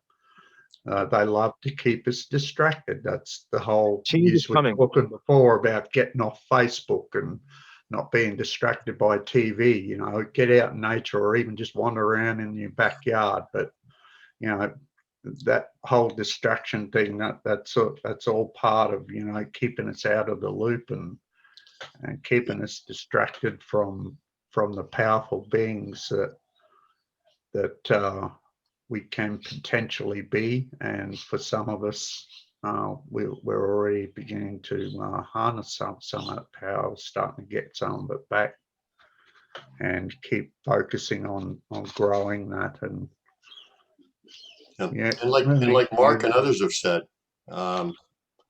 you know, that they're hunting them, and I mean, I can see why those nefarious sources would want to take them out, because I mean, the Sasquatch are reintroducing us to our true nature, and no fear and freedom or whatever. Yeah. I mean, that is definitely what they don't want. So I mean, you know, I could see their reasons for wanting to take them out. And they don't want us to wake up. Sasquatch's energy too. They want that taken out as well, because you know, they're all part of that collective energy. Yeah, so for every Sasquatch they take out, they're probably taking out the positive vibration of maybe 1,000 people. You know, because they vibrate so much higher than what we do. You know, I've been told by them that they're coming out more now for a reason. So I don't know if people know it or not, but they're coming out more now.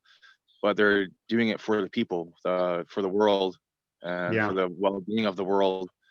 They're trying to help people right now. Yes. That's what I've been told. They're trying to help people. They're trying to help us understand and figure out where we're going wrong right now and who we really are, and maybe try to wake us up a little bit before it's too Yeah. late. Yeah, So we I've do. been told that. So like before what's too late. So that's something to think about. You know what I mean? Where we're going with our world right now and what we're really actually doing. Okay. Well, you know, How look, much we're going to we're win. destroying our world. It's already predetermined, and it's sort of, Yeah. yeah, it possibly could. It's not so matter much of getting it done before it's too late. It's just that there are things that are happening now where we need more vibration, we need more energy, we need And that positive stuff to amp it up, because the they also window say it's not is too late. opening So now, you and have a it's chance. getting bigger. You know, the window is Yeah. getting bigger, and the opportunity is getting bigger Yeah. for what everybody wants to come to fruition. You know, You know what? and Go ahead. at times now, you know, and it's getting bigger and it's growing bigger. You know, there's a portal that runs out the north and south of the planet that is, as the planet's tilting on its axis a little bit more, and we've seen the videos of it, you know, the magnetic pole running closer to Siberia, and that's actually making the portal larger because the planet's going in a bigger wobble, and that's opening access for more energy. At the moment, it's the sort of what they call, you know, what they call it, whatever, deep state, the nefarious, all the rest of it, hijack the planet. They're the ones that are using that energy. But, you know, now is our chance to be able to hijack that energy back from them, to take it away from them. Once I that agree. happens, You know what's then really positive? the planet can come back to balance. You know what's really positive is that, you know, like we all know that the Sasquatch, they don't, they're not within the constraints of time like we do. Time does not exist for them in our 3D linear understanding. So if you think about it, if they're connecting with us now and waking us up and putting us to work for this universal good of everybody, they must know that there's going to be a good outcome. I mean, why would they be wasting their time Exactly. otherwise? You know what I mean? Yeah. They know that the light is Oh, going yeah. to come to light, and otherwise, you know, they know what the future's going to be. Why would they They're be not the wasting their only time ones that know. with a dead dog? What? They literally stated to me, if we people, as our race, as humans, could actually figure out and understand what we're capable of doing with our energy, we wouldn't have governments. Yeah. We wouldn't have people in control of us. If we could figure out who we are and how we can really channel our energy and what you can really do with it, and everyone's different. We can all do different things with our energy. But if we actually found out who we really are, these people that are in control of us are obsolete. And that's what they tell me. So, you know, maybe if people like us get out there and maybe start reaching out a little bit, people will start really getting it, you know, and the message might get across. Well, that's the dilemma, you know, like so much more. yeah, not revealing them too much, but getting the message across, like on the Pork and Bean Show. That's what it's all about. I come on here and joke around and have fun and whatever, but it's not about that. It's about a heart message and helping people to help themselves and to wake up, right? I mean, it really is. It's a pure pursuit, I think. I mean, it's you know, it's good work. It's funny, actually. Well, maybe not funny, but I hear people say a lot what you were just saying, Brian, about waking up, and it's sort of, you know, that to me sort of, you know, is saying like we're asleep, but we're not actually asleep. It's not really a matter of waking up. It's a matter of taking the veil, removing the scales from our eyes. It's not that we're asleep, it's that we're being blinded. And so we've got to remove, you know, do what we can to remove the veil from in front of our eyes, from in front of other people's eyes, so they can see what's really there. Because, you know, And to me, and that's how I look at it, because I don't like to say to people, "Oh, you're asleep," because to me that's a little bit, It's harsh, man. Yeah, you know. there's all kinds of catchphrases, but basically, But it's the same thing. Yeah, I, catch. I like to it, like to give people the opportunity, treat it people depends on how the people as take it. equals and intelligent. And I don't really like to say, these people who are asleep. It's sort of, to me, it's like being a bit mean. Well, it's kind of Well, like when you wake up. It's like a judgment right away. Like, wake up. that's why.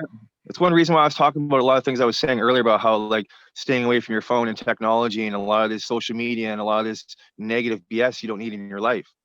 You start focusing on doing that and getting that stuff out of your life, you're gonna have a way better chance of being able to use your energy. Yeah, you'd be less Little things that distracted. count, You right? know? You know, it helps though, Uh, man. I'm telling you, it really does. Oh, no doubt.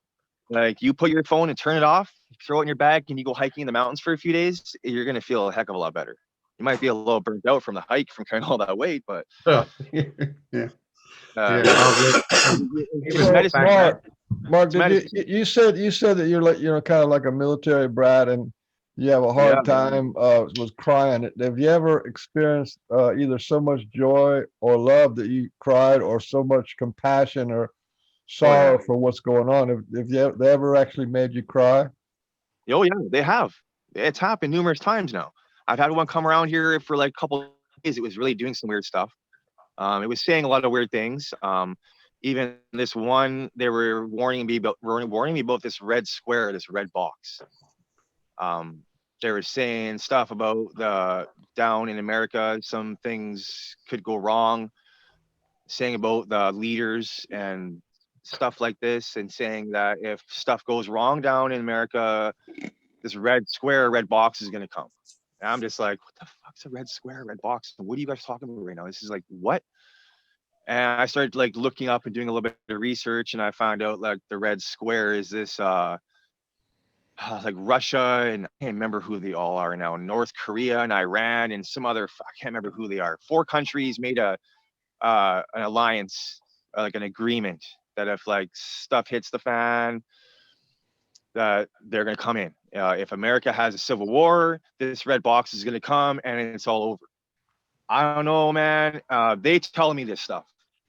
I don't research it. I'm told it. They'll tell me in my dreams or in visions or with just words. They just put it in my head. And I look up and then I see this band, this Asian band or girl band called Red Square or something. I'm like, well, obviously that's not it. And I keep looking and looking, and I see this red square, like this alliance that got made. And yeah, man, did all of that research, looked to it, talked to a few people, and I find out that other people or some other people are being told the same thing. So it was very emotional for me. It was an emotional time. Whatever it was telling me this, was very upset about it, and it made me just get very emotional. Like, I mean, like I was a wreck for a couple of days. Everything was upsetting me. When that female came banging on the side of the house that night, when I told you about that, that whole time was very hard. It was very emotional. Was a Sasquatch that got I could feel shot the by a pain. farmer, right? That one? Yeah. That whole time, it was beyond. It was. I shed a lot of tears that time. I could feel his pain coming from his body. When we started helping him, I could feel he was so happy. I felt just felt amazing inside to be able to like actually help them. And like I said at first, when I was talking to her about this and we were trying to figure out where he was, I was having a hard time even registering all this and comprehending this and believing this, And then when I could feel it, it's just something else, man. It just when I was a kid growing up, my dad could be very abusive. Okay, my brothers didn't admit to doing something wrong. I would take the rap and say I did it, and I would take the whooping. At a very young age, I learned how to take a whooping very well and look him in the eyes, and I wouldn't shed a tear. I learned how to like shut that off. Pain. Okay. And when it comes to these, my friends in the forest, they show me again how to do it. how to use my emotions. And that whole time when that happened with her, when she came to help me, I'm sorry if I said your name. I didn't mean to say it. I told her I wouldn't tell anyone about this. So I promised her I wouldn't tell people that she can do this. So, but that was a very emotional time for me, and it was a very emotional ride for days. I felt his pain. I felt his suffering. I felt his joy and happy when we helped them. And they were so happy. It just meant the world to me. It was one of the most emotional things I've gone through in my life. And then they told me, like they said, they'll help me. They'll help heal me. Yep. They'll help make me Yeah. feel better. They'll help take my pain away, because they know that if I could do it again in a heartbeat, I'll help them again. And I'll help take their pain away. I'll help make them feel better. And they know I will. They know deep down inside that I will help them. And ever since, I'm telling you, like, that lump on my cheek is gone, man. I had like a half a quarter, half a size golf ball lump right here sticking out of my cheek. And I wake up the next morning and it's gone. Yeah. What? Yeah. And she noticed it. Like, That's your Kundalini rising. It's cleansing your whole body. And now that you've been able to get rid of those suppressed emotions, being they able say to they'll shake take off the that. web off my energy. Okay, they say they take the web off my energy. I wake up in the bed and I have looks like cat hair or like a web by my feet and by my head in the bed. We don't have cats that are leaving hair like that, and it's long hair, like stringy, looks like a web. And I'm finding it in my bed on random spots for like days on end, and then it just stopped. But I'm just like, where the heck is this stuff coming from? And they literally were like, dude, we're taking that energy, that web off of your energy. That it's like And that's the energy pattern that's flowing around you, that's forming those webs. It's like when you look at water crystals, ice crystals, different sort of energies that flow around. Those webs are forming from the energy that's flowing around you while you're sleeping and healing you. Well, yeah, they come often. They've come in my dream recently. It was like a dream of like the sky was all red. The world didn't look good, and I was with my family, and Carl took me and all of us in his arm, and I could feel his fur touch me. Like it was like silky soft, like oily, silky soft, and just so warm. And he put his arm around all of us, and he said, "Let's go. I'll take care of you." And I just like woke up covered in sweat, but like he's just clearly letting me know for a while now that like whatever happens, but they're going to take care of me and my family, and we're going to be safe. And just don't worry. Yeah, you'll be right. You'll be right. Yeah, man. This is so What much. about that? What about the lady, the lady Sasquatch who slapped your house? That means that was her whole family. Could you feel their emotions too? Oh yeah, all of them. I could feel the young one that was lost too, because they had all got separated. When I don't think it was Carl that was shot. I think it was another one of the families that's close, because there's a lot of families around here.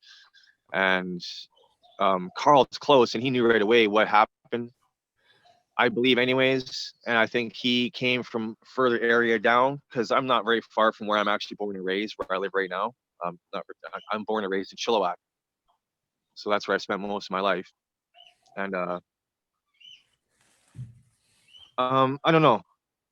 The whole time after, when I had her help me with helping them, the more I could feel like basically her energy, it was helping me. And then ever since I've done that, my energy's just I've been able to channel it more. I've been able to use it more.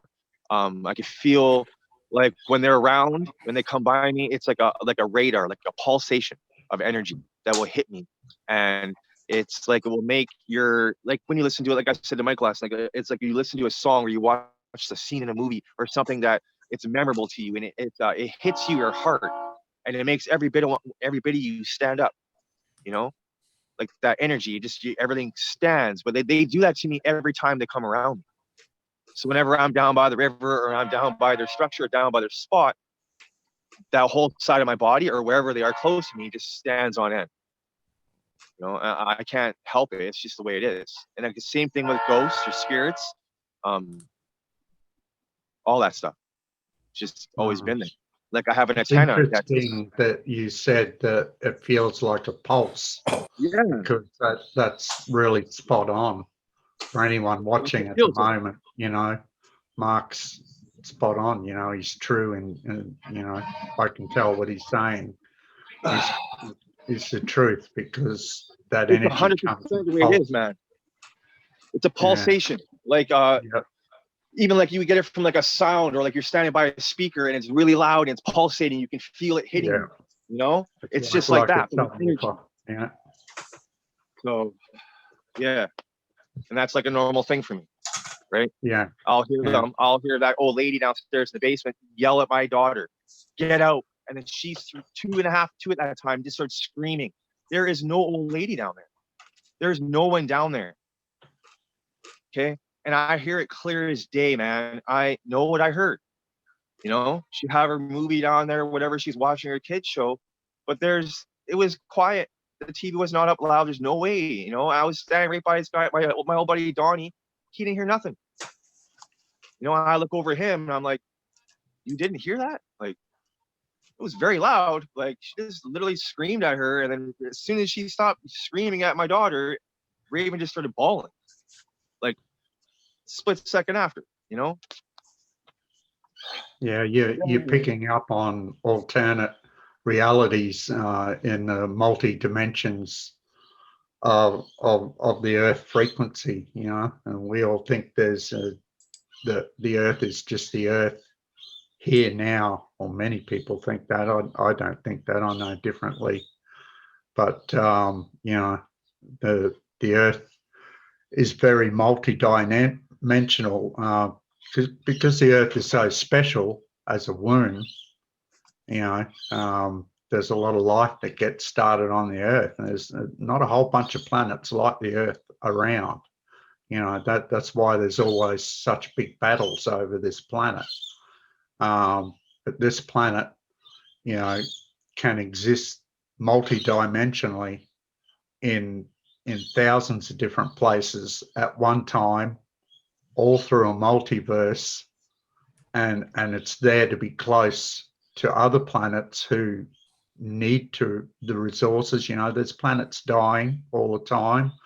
There's races of people who, you know, need to keep their gene pools going, and they need Mother Earth, you know, for all that it provides. That's why it's so important that you know, that's why extraterrestrials, all of them are coming, and it's happened especially when the nuclear age came in, because it's very important that this planet does not get blown to smithereens by bloody atom bombs, you know, and even the ones that have already been dropped have been affecting other planets, you know, through other dimensions as well. So it's a flow-on effect. So what happens on Earth here is important throughout not just the universe, but the multiverses that surround our universes as well. And people don't realize just exactly how precious our planet is to life through the galaxy and beyond, you know. And it's a big deal, and no one's, well, not no one, but there's too many people not taking it seriously. They're more worried about how they look on fucking TikTok or something like that, you know. Has the best phone, how many likes I have, and yeah, that's right. And you've got, like you were saying before, like you were recommending, we do sort of, we've got to get as many people as we can moving away from that, and starting to hug a few more trees, do whatever you can, but at least, you know, be compassionate to the planet, even if you can't do anything for the planet. At least spare a thought, man. I went down there and picked up like 2 garbage bags of garbage by the river. I'm sorry for cutting you off, but I tell you, they loved it. When you go in there and you appreciate the Mother Nature, and you go in there and you take care of the land, you know, not leaving plastics and this crap that we have, and leaving it in the sands and leaving it by the river so it can get flooded up and taken down to pollute our world. Yeah, you know, people need well, to it start learning shows how your to spirit and appreciate your what we have. intention too. Exactly. Brian, I left you a message in your message box on Facebook. I'm ignoring you because you were mean to me earlier. Well, why? Because you're making fun of me because I couldn't see the eyeballs in the sky. Oh, you guys. Numerous transgressions. Slanders. Oh, I slandered you. Did I abuse you? Too numerous to mention. So where am I looking here? Poor baby. Yeah, Didums. Facebook Messenger. So let me ask you, Mark. What did you ever have any like really funny things or like real tricks being played on you? To talk about Yeah, something yeah. we went from heavy to let's go to maybe something I- light. I like to gift them a lot, and I'll bring them like you like nuts and stuff and like dried cranberries. Sometimes I even give them like jerky. I'll even bring them some of my pizza, man. But like sometimes I'll leave them trinkets. I'll leave them like little marbles or they like stuff like that. I'd be sitting here on my patio after like a day after I gifted them, and as I'm sitting out here, yeah, I smoke my marijuana, and I'm sitting here smoking a joint, and one of those trinkets landed on my lap as I'm sitting on my swing outside here. So it just dropped on my lap. Yeah, I don't know. That's Yeah, I know. I've had my girlfriend. I've had stuff fall out of the sky. What did we freeze up? What's going on here? Everyone's frozen but me. it's like a little star was left behind. So they moved. They took all the rest of them. Just a lot of trickery. They like to play like hide and go seek almost, like what I did with Carl when I was a kid. Like there'd be like that knock, and I'll go over there where the knock is, and the knock's back over where I was originally. But like placing things, the one that really hit me the most too was when I got that heart though, and I can send you a picture of it after what it looked like soaking wet. So I had like literally took pictures of it. When I picked that up, I actually thought it was like an animal heart or like a heart, like an actual. It was so soaking wet, and it just looked so dark, and the sun had just going down. It was left in a spot where I put them, and I gave them gifts like 15-20 minutes beforehand, and I was there with Chris, my buddy that I took down there a few times. And it was left on the dry rocks where I gifted them, soaking wet, like the water was dripping from it still. And it was not there when I was just there, like minutes beforehand. It looks like a heart. Yeah, literally, Yeah, it looks like a heart, man. It was bent. It was a tree root that was like, when you look at it, it was bent. You can see right in the center here where my thumb is. They bent it, and they ripped off each part, so it looks like the arteries on the heart. Yeah, there's the right and left ventricle. Yeah, It is, man. Look at it, and like when that's soaking wet, and you're picking that up, you're like, all right, like, what is that? You know what I mean? I think they're telling you they know somebody with a big heart. Yeah. Particularly you. This big tall guy. Big tall, but, big tall dude with a big heart. Big tall hairy guy. Yeah, I'm a hairy guy. I think they always tell me too not to shave my face off because it's hiding who I really am. I'm like, all right, well, I'll just stop shaving it. So I get told that too, but my missus tells me different. Yeah, so does mine. It's a thing. You guys are lucky I got a little bit of a cold because I was going to break into that hair song. Give me a head with hair, long beat.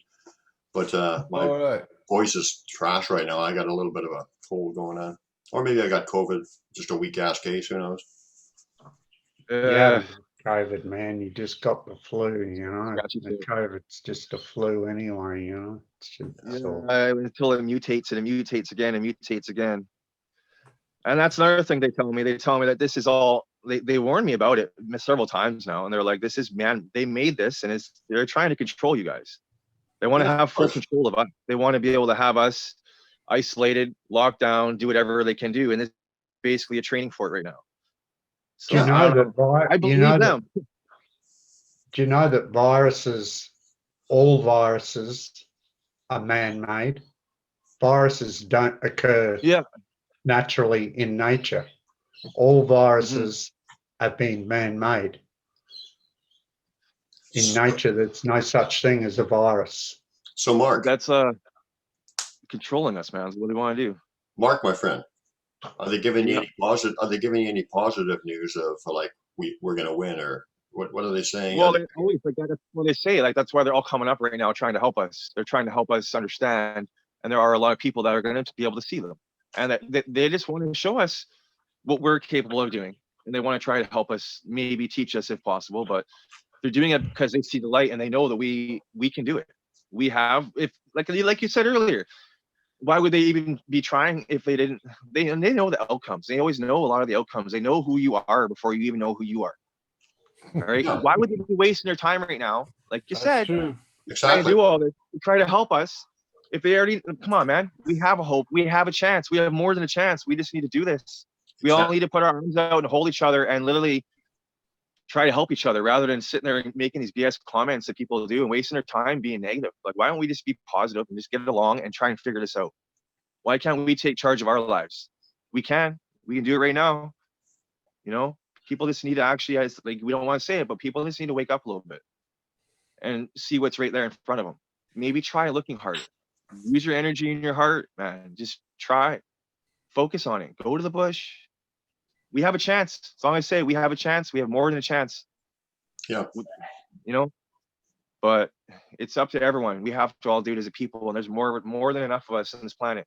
Yeah, they're not placing their odds on a dead nag. They see Yeah, a good thing coming around the corner. there's more good people than there is bad people in this world. They're also telling me that too. So, Of course. Yeah. Well, you know what I mean, God man? is a God of the living. He's not the God of the dead.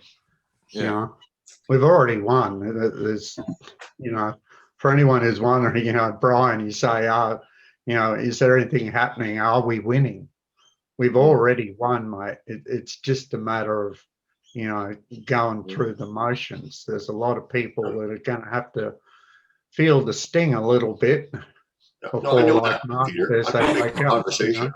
right? I know that we've already won, and they already Yeah. won. That's obvious, but you know, just trying to get that out there for people. But yeah, of course, They're people. trying to save the good people. They're trying to help the good people, the people with pure good hearts. People that are, not everyone is gonna make it through all this in the end. You know what I mean? But when it comes down to it, they want to help the people that need the help. The people that are pure, the people that have their heart and is in the right spot. And that's all that really matters. You know what I mean? Religion, whatever people have sometimes, I'm telling you right now, some of it might not all help you. Yep. You know what I mean? No, you got that right. Religion's a trap. Just man, it's what they're telling me, and I believe them. You know, I was forced to Sunday school when I was a kid. I read the Bible. I've done that, but I don't go to church now. I have my beliefs. I believe in the Creator. I believe that there are multiple people like us, and you know, we might all look the same, but we're all the same whether we want to like it or not. We're all energy. We're all one, but we're not all the same. No. No. We're all energy, right? We're all made of energy. You got to learn. If you're made of energy, you got to know how to somehow control it some way. It's really going to help, especially you can control the energy of your heart, the heart of your energy. Well, because we're not all the same. Because we're not all the same. No, we're not. It's like they told me. It's like them. They have all different types of people. They have some that are like different hybrid. They have some that have like malfunction. Like we have some people that are handicapped in certain ways. You know, something wrong with you or whatever, your default leg or whatever. But they have the same thing. They have. We're not very far apart. They know how to use it. They do things. Yeah. You know, like I say, we're all one. But you know, if we were all the same, life would be pretty bloody boring. You know, we all have our qualities, we all have our strengths. You know, we have our particular things that, you know, it's like, look at your body. You know, you got a head, 2 arms, 2 legs. You're all one body, but this hand is not the same as this hand, and it's not the same as your foot. But they are all members of the same body, and it's the same with humanity and with all life. It's all members of the same body, but they're not the same, but they all have their special attributes And when we connect and when we communicate and when we get together and we find common ground and we unify and we can all show our special traits, we can all show those things that we excel at, and we can combine them all together. And as you know, as one member, as one moving, living entity, we can do great things, amazing things. I agree. You know, we're coming up on 3 hours now, and maybe we should start working on the wrapping it up side. But you know, the last few minutes we've been talking about sort of the big picture, and you know, everybody wants to know from the insider, from people who've been experiencing Sasquatch all their life, like who do you see the big, who do you see the Bigfoot are, and what is your kind of overall take on the big picture between Sasquatch and humans, that whole relationship thing? You asking Who are they, and what's going on? You know, on the big picture. This one's Go ahead, for Mark. Mark. We're all the same. That's what they're just trying to get it across to us right now. We're all the same. We're all people. We're all a race. We're all basically brothers. And I just really want to get the message across that people need to start understanding and seeing what's going on here. So maybe if more people actually really catch on to this, we can do something about it, and we can get these people up, these secret people, whoever they are, going around taking them out, and we can start maybe making a difference. You know, that's all I want. I want to be able to help them, and if I can help them, I'm going to do it. And I know you guys, all you I'm talking to right now, you guys want to help them. You want to help us, and you want to bring out the best. You guys want the best out of the situation. You want people to know what's going on, you know. And with all the evil that's going on against them, they are still wanting to step out and help us. Exactly. Yeah, they're coming out to help us. They want to help me. They want to help my family. Why should I? You know, we got to start going out and trying to help them. People need to know about this. I feel that we can coexist with them just fine. You know, I'm still a little scared and weary because I know how evil some people can be. We all want to have this trophy, which makes me sick sometimes. But I believe it's possible, and I know that we could all live together happily and in peace, and we can all look out for each other. Absolutely. And I believe it's going to be a good thing for humanity and for all of us. And It's a good thing. It's a good thing. Right now. Yeah, when you've been on that vibration, that love vibration, and no judgment, like I've been, and getting there again, you know that what you're saying is true, because there is no judgment, no hatred, or any of that stuff in that vibration. So we can do exactly what you said, and that's actually what the conscious shift or whatever is all about, is raising individual vibrations and changing the balance or whatever. So, and that's why, you know, like sending out positive energy and like you're talking about, and being in a state of no fear, whatever, is very, very positive work, because it's powerful when you send it out there. Yeah. Imagine if we had a whole planet who felt the same way towards each other as what we do towards our fellow We'd men. be living in Eden. Exactly. Yeah. And that's where we're heading. Yeah. Yeah, it's hard to see how even like people are with like how humans are with just like races on races, you know. I don't like to see it like that. Like I said, I have a lot of First Nations friends, of all kinds, you know. I know people of all cultures, and I love them all, you know. And that's just a prime example is where we need to get at as people. Why that person, because he's a different color than me, different? No, that's not. No, it's just not acceptable. You know what I mean? Yeah. And well, it's all conditioning. As soon as you say I'm a black man, you're a white man, we're conditioned to put conditions and judgments on that. You know, we can't be saying that kind of stuff. We just got to say I'm a man, I'm a human being, I'm an energy that wants to be. You know, we can't be putting all these conditions on everything, like all these boxes of perception that are all lies. And that's the important thing, that we do this work. The most important thing is that you do this stuff for yourself. We can't make anybody do, you know, it's free will, man. We can't make anybody do anything thing, you know, and we can talk and talk and talk and say all the right things. But, you know, the important thing that I can't stress enough is that we focus on ourselves, on keeping ourselves right. You know, that's number one. And you do what you can for everyone else as you go along with that. You know, if they listen, they listen. They don't. You know, I agree with you 100%. That's Yeah. it. I mean, you can't really help anybody else. I mean, you have to get yourself to that place. Then you can start affecting and helping and transcending and creating and all this beautiful stuff that we want to do. yeah, What do that's you think, right. guys? Did you want to wrap up? Say something in wrapping up there, Mark, and we'll have you on again. And I hope that I have I hope a that family coming out soon, so I have to go. yeah. My parents are coming out, my brother's coming out, and that's an hour or so. So What do you say? You and I get together pretty soon. You want to exchange? yeah, I'm definitely down for that. 100%, I'm down for that. I would love to meet you, and we can hang out and have some coffee and go down there and visit them. And I'll come and bring you to my area and introduce you to my gang. And yeah. they already know you anyway. But I'm definitely down for that, and I'm totally down for talking with you guys more in the future.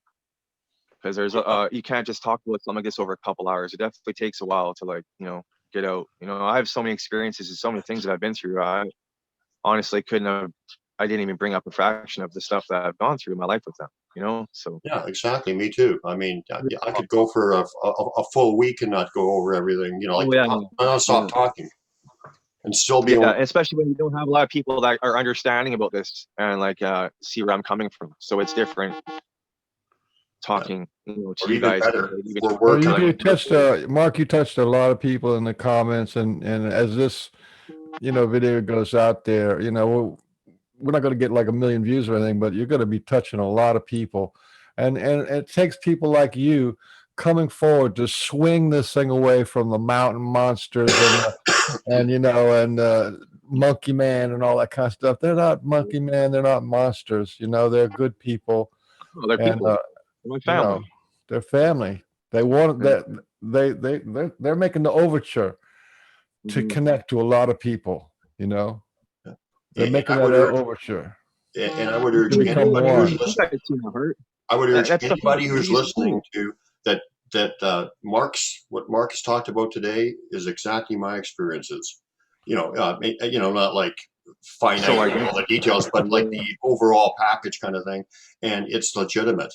And this is really happening. And they are really teachers and reaching out to us. And this is real. And as weird as it sounds to somebody who hasn't experienced it, it's as real as scratching the nose on my face. So it's a beautiful gift that we're trying to share, and whoever can buy into it and then examine it for themselves and actually experience it, that's the biggest blessing, because that's how the change is going to come. Can I put one thing in before we go? What? Tonight? Can I put one thing in just before we go? Well, it depends on what it is. Well, it ain't me left leg, that's for sure. Go ahead. And I'm not putting my right foot in either, but no, look, when you guys are, next time you're hanging out with your Sasquatch friends, can you give me a bit of a shout out? Mention my name. All my little fur babies have all passed away now. So, Oh no. Oh man. So, sad to hear. So I got room in my life for some. Oh yeah, I wanted to tell you something too, Peter, because I saw your little guy on your lap the other day, and I didn't realize how sick he was, and I was saying how cute, and I realized, even though I meant it from my heart, it was kind of like, I don't know if I should have said that, because he was just on his last legs, and I really feel for you, man, because I know how much you love those guys. But yeah, it was a big deal. I'm sorry you're hurting, man. I can feel you're hurting. They're like family. They're family. I mean, they understand love, connection, and family more than we do. They're more on the level of the Sasquatch in that understanding. In some ways, we're the ones that are really immature in that way, and yet we put ourselves on such a pedestal. But we're like infants, in no judgment and that kind of thing. So we got a lot to learn, and hopefully we will. Yeah. So was much that to your learn. point, Mike, Peter, or did you have more to say? No, that was it. Thanks, man. Hey, Mark, Yeah. we're going to hang out Yeah. Very soon. even next weekend or something. Who knows, man? We'll do it Yeah. soon. And Push the button there, Mr. Beans. hold on a second. Mr. So Mr. I'd really But- appreciate you coming. You Well, know, I'm gonna like, start to sing. I'm warning you. I am so Really? beautiful to Uh-huh. me. Quick, press the Can't you button. see? Can't you see? Press I'm the everything I button. ask for. so on behalf I'm of everything I need. Pork I Cutting, am so beautiful to me. you are Yeah. the world. You're stunningly handsome. I mean, it's like it's blinding me. It's almost Push like the button. Say on goodbye. behalf of Pork Cunningham, Frank Oliver Baines. This is the Pork and Beans Show, and we'd like to thank our special guest and my good friend Mark Roberts for stopping in and sharing his wisdom and his heart. And of course, Peter Peter Graham is for always showing us welcome. his heart. Yeah. Thank you, guys. I really appreciate talking to you all too. Yeah. Watching me. So anyway, guys, thanks from the Pork and Beans Show, and we will see you all somewhere down the road. Yes, sounds good.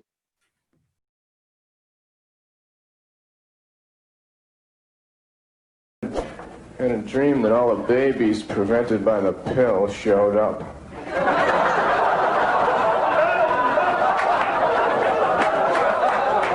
They were mad. He blesses the boys as they stand in line. The smell of gun grease and their bayonets they shine. He's there to help them all that he can. To make them feel wanted, he's a good holy man.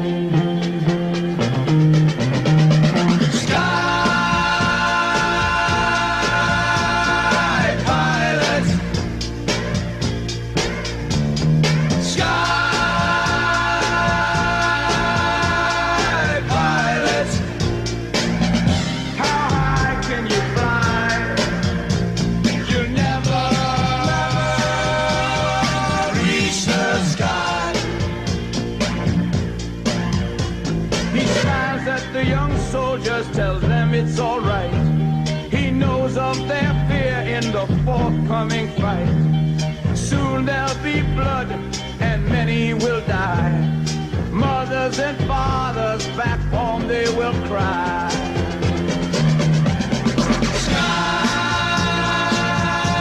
Sky pilot, sky.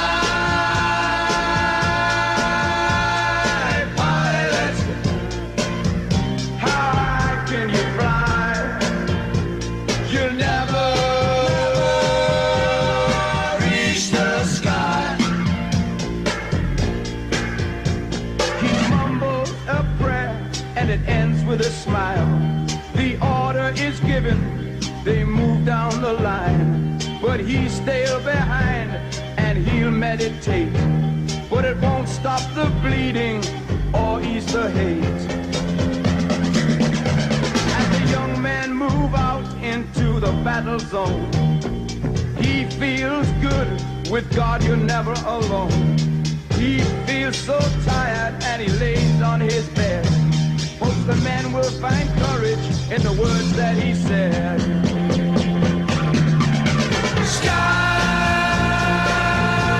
Sky pilot,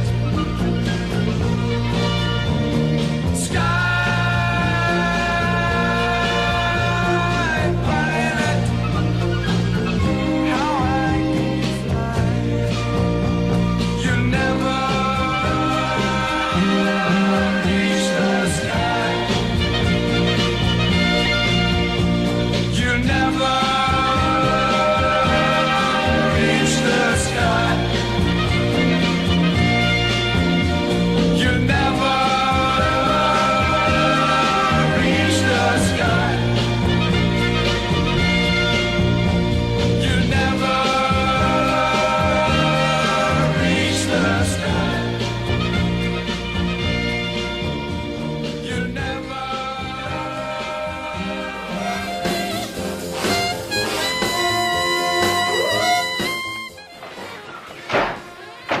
6 miles to Chicago.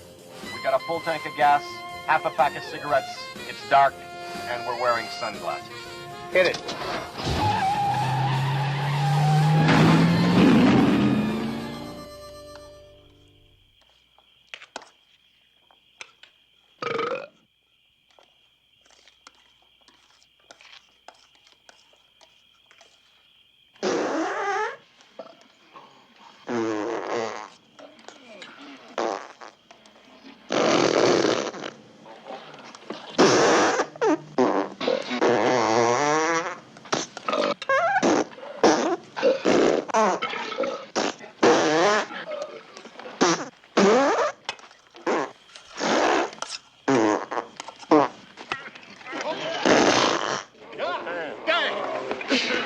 How about some more beans, Mr. Taggart? I'd say you've had enough.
He's driving down the street past the gas station. There were 2 signs in the window: help wanted, self-service.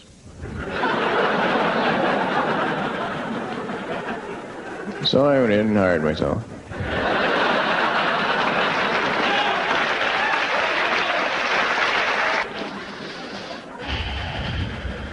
So I get out of the bed. I figured I'd go for a walk. She said, "How long are you going to be gone?" I said, "The whole time."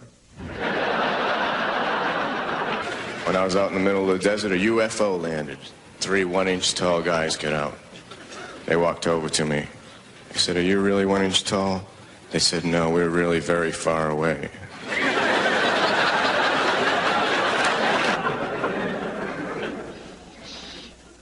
I remember the day the candle shop burned down. Everybody just stood around and sang happy birthday. So I get off the plane and I forgot to undo my seatbelt and I'm pulling the plane through the terminal. And the wings are knocking people over. And then I almost broke both my arms trying to hold open a revolving door for a woman.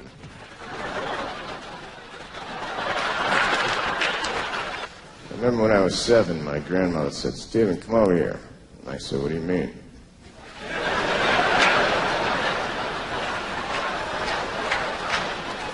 She said, you know, you're over there, now come over here. I said, all right. And then she said, here's $10 and don't tell your mother that I'm giving this to you. And I said, it'll cost you more than that.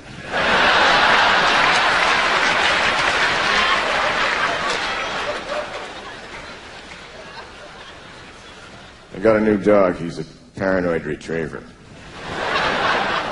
He brings back everything because he's not sure what I threw him. One time, right in the middle of a job interview, I took out a book and I started reading. The guy said, what the hell are you doing? I said, let me ask you one question. If you were in a vehicle and you were traveling at the speed of light, and then you turned your lights on, would they do anything?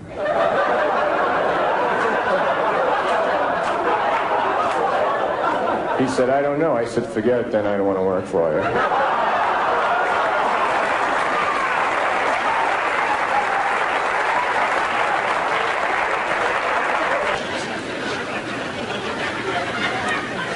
My theory of evolution is that Darwin was adopted.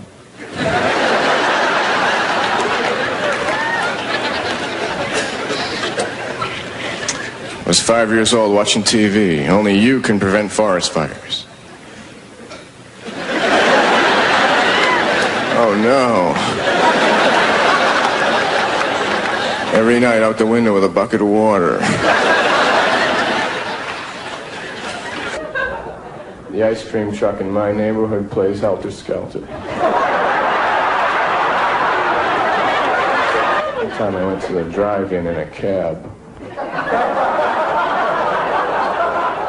The movie cost me $95.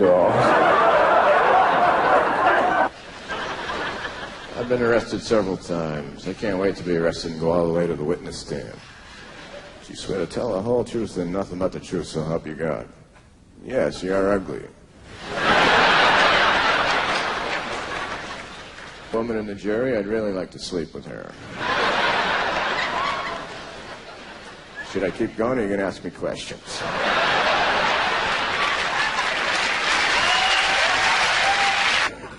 If you shoot a mime, should you use a silencer? My grandmother was also insane. She had pierced hearing aids. Unscented perfume. Came in a little empty bottle. Then I tried to hang myself with bungee cord. I kept almost dying. And then I went into a store and I tried to buy something to put underneath the coasters. My uncle was a clown for Ringling Brothers Circus. And when he died, all his friends went to the funeral in one car. My favorite chair is a wicker chair. It's my favorite chair because I stole it. I was at a party, a very crowded party where no one was looking. I went over to it and I unraveled it. I bought some powdered water, but I don't know what to add.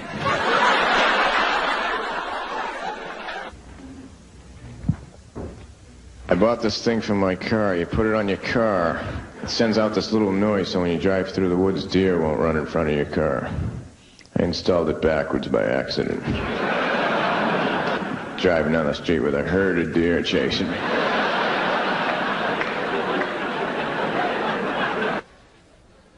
I remember when I was a fetus, I used to sneak out at night when my mother was sleeping.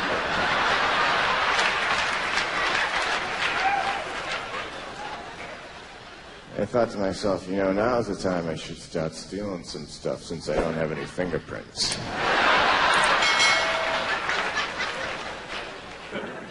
I was driving down the street 100 miles an hour for no reason. The police stopped me for speeding. They said, "Why are you going so fast?" I said, "Why? I had my foot to the floor."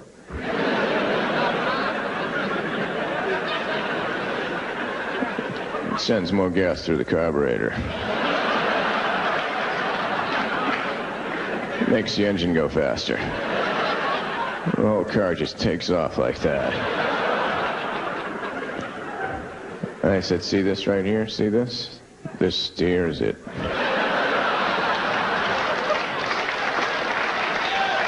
Yeah, it's a small world, but I wouldn't want to paint it.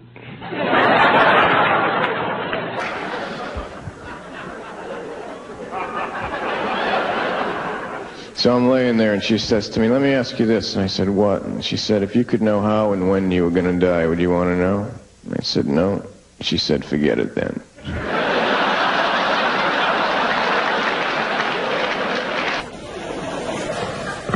Every morning I get up and I make instant coffee and I drink it so I'll have enough energy to make the regular coffee.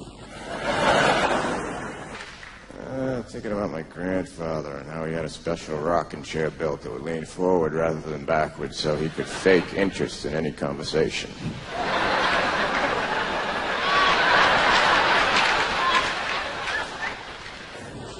Woke up this morning, I was folding my bed back into a couch and I almost broke both my arms because it's not one of those kind of beds. Bought a cordless extension cord.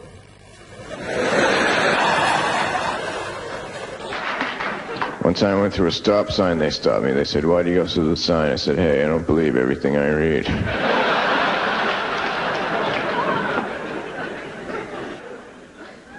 Doesn't matter what temperature a room is, it's always room temperature.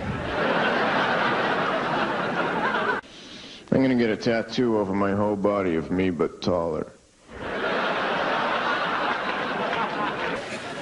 I've been getting into astronomy, so I installed a skylight. People who live above me are furious. So I'm planning a trip to Spain, so I bought an album that teaches you the language. You put the album on, you put headphones on, you learn the language while you're sleeping. During the night, the record skipped. I got up the next day, I could only stutter in Spanish. I have an air conditioner in the window of my house. Last summer I turned it around the other way. I turned it on full blast and it got cold out. Watched the weather that night. They said it was supposed to be warm. I don't understand. And I was like this.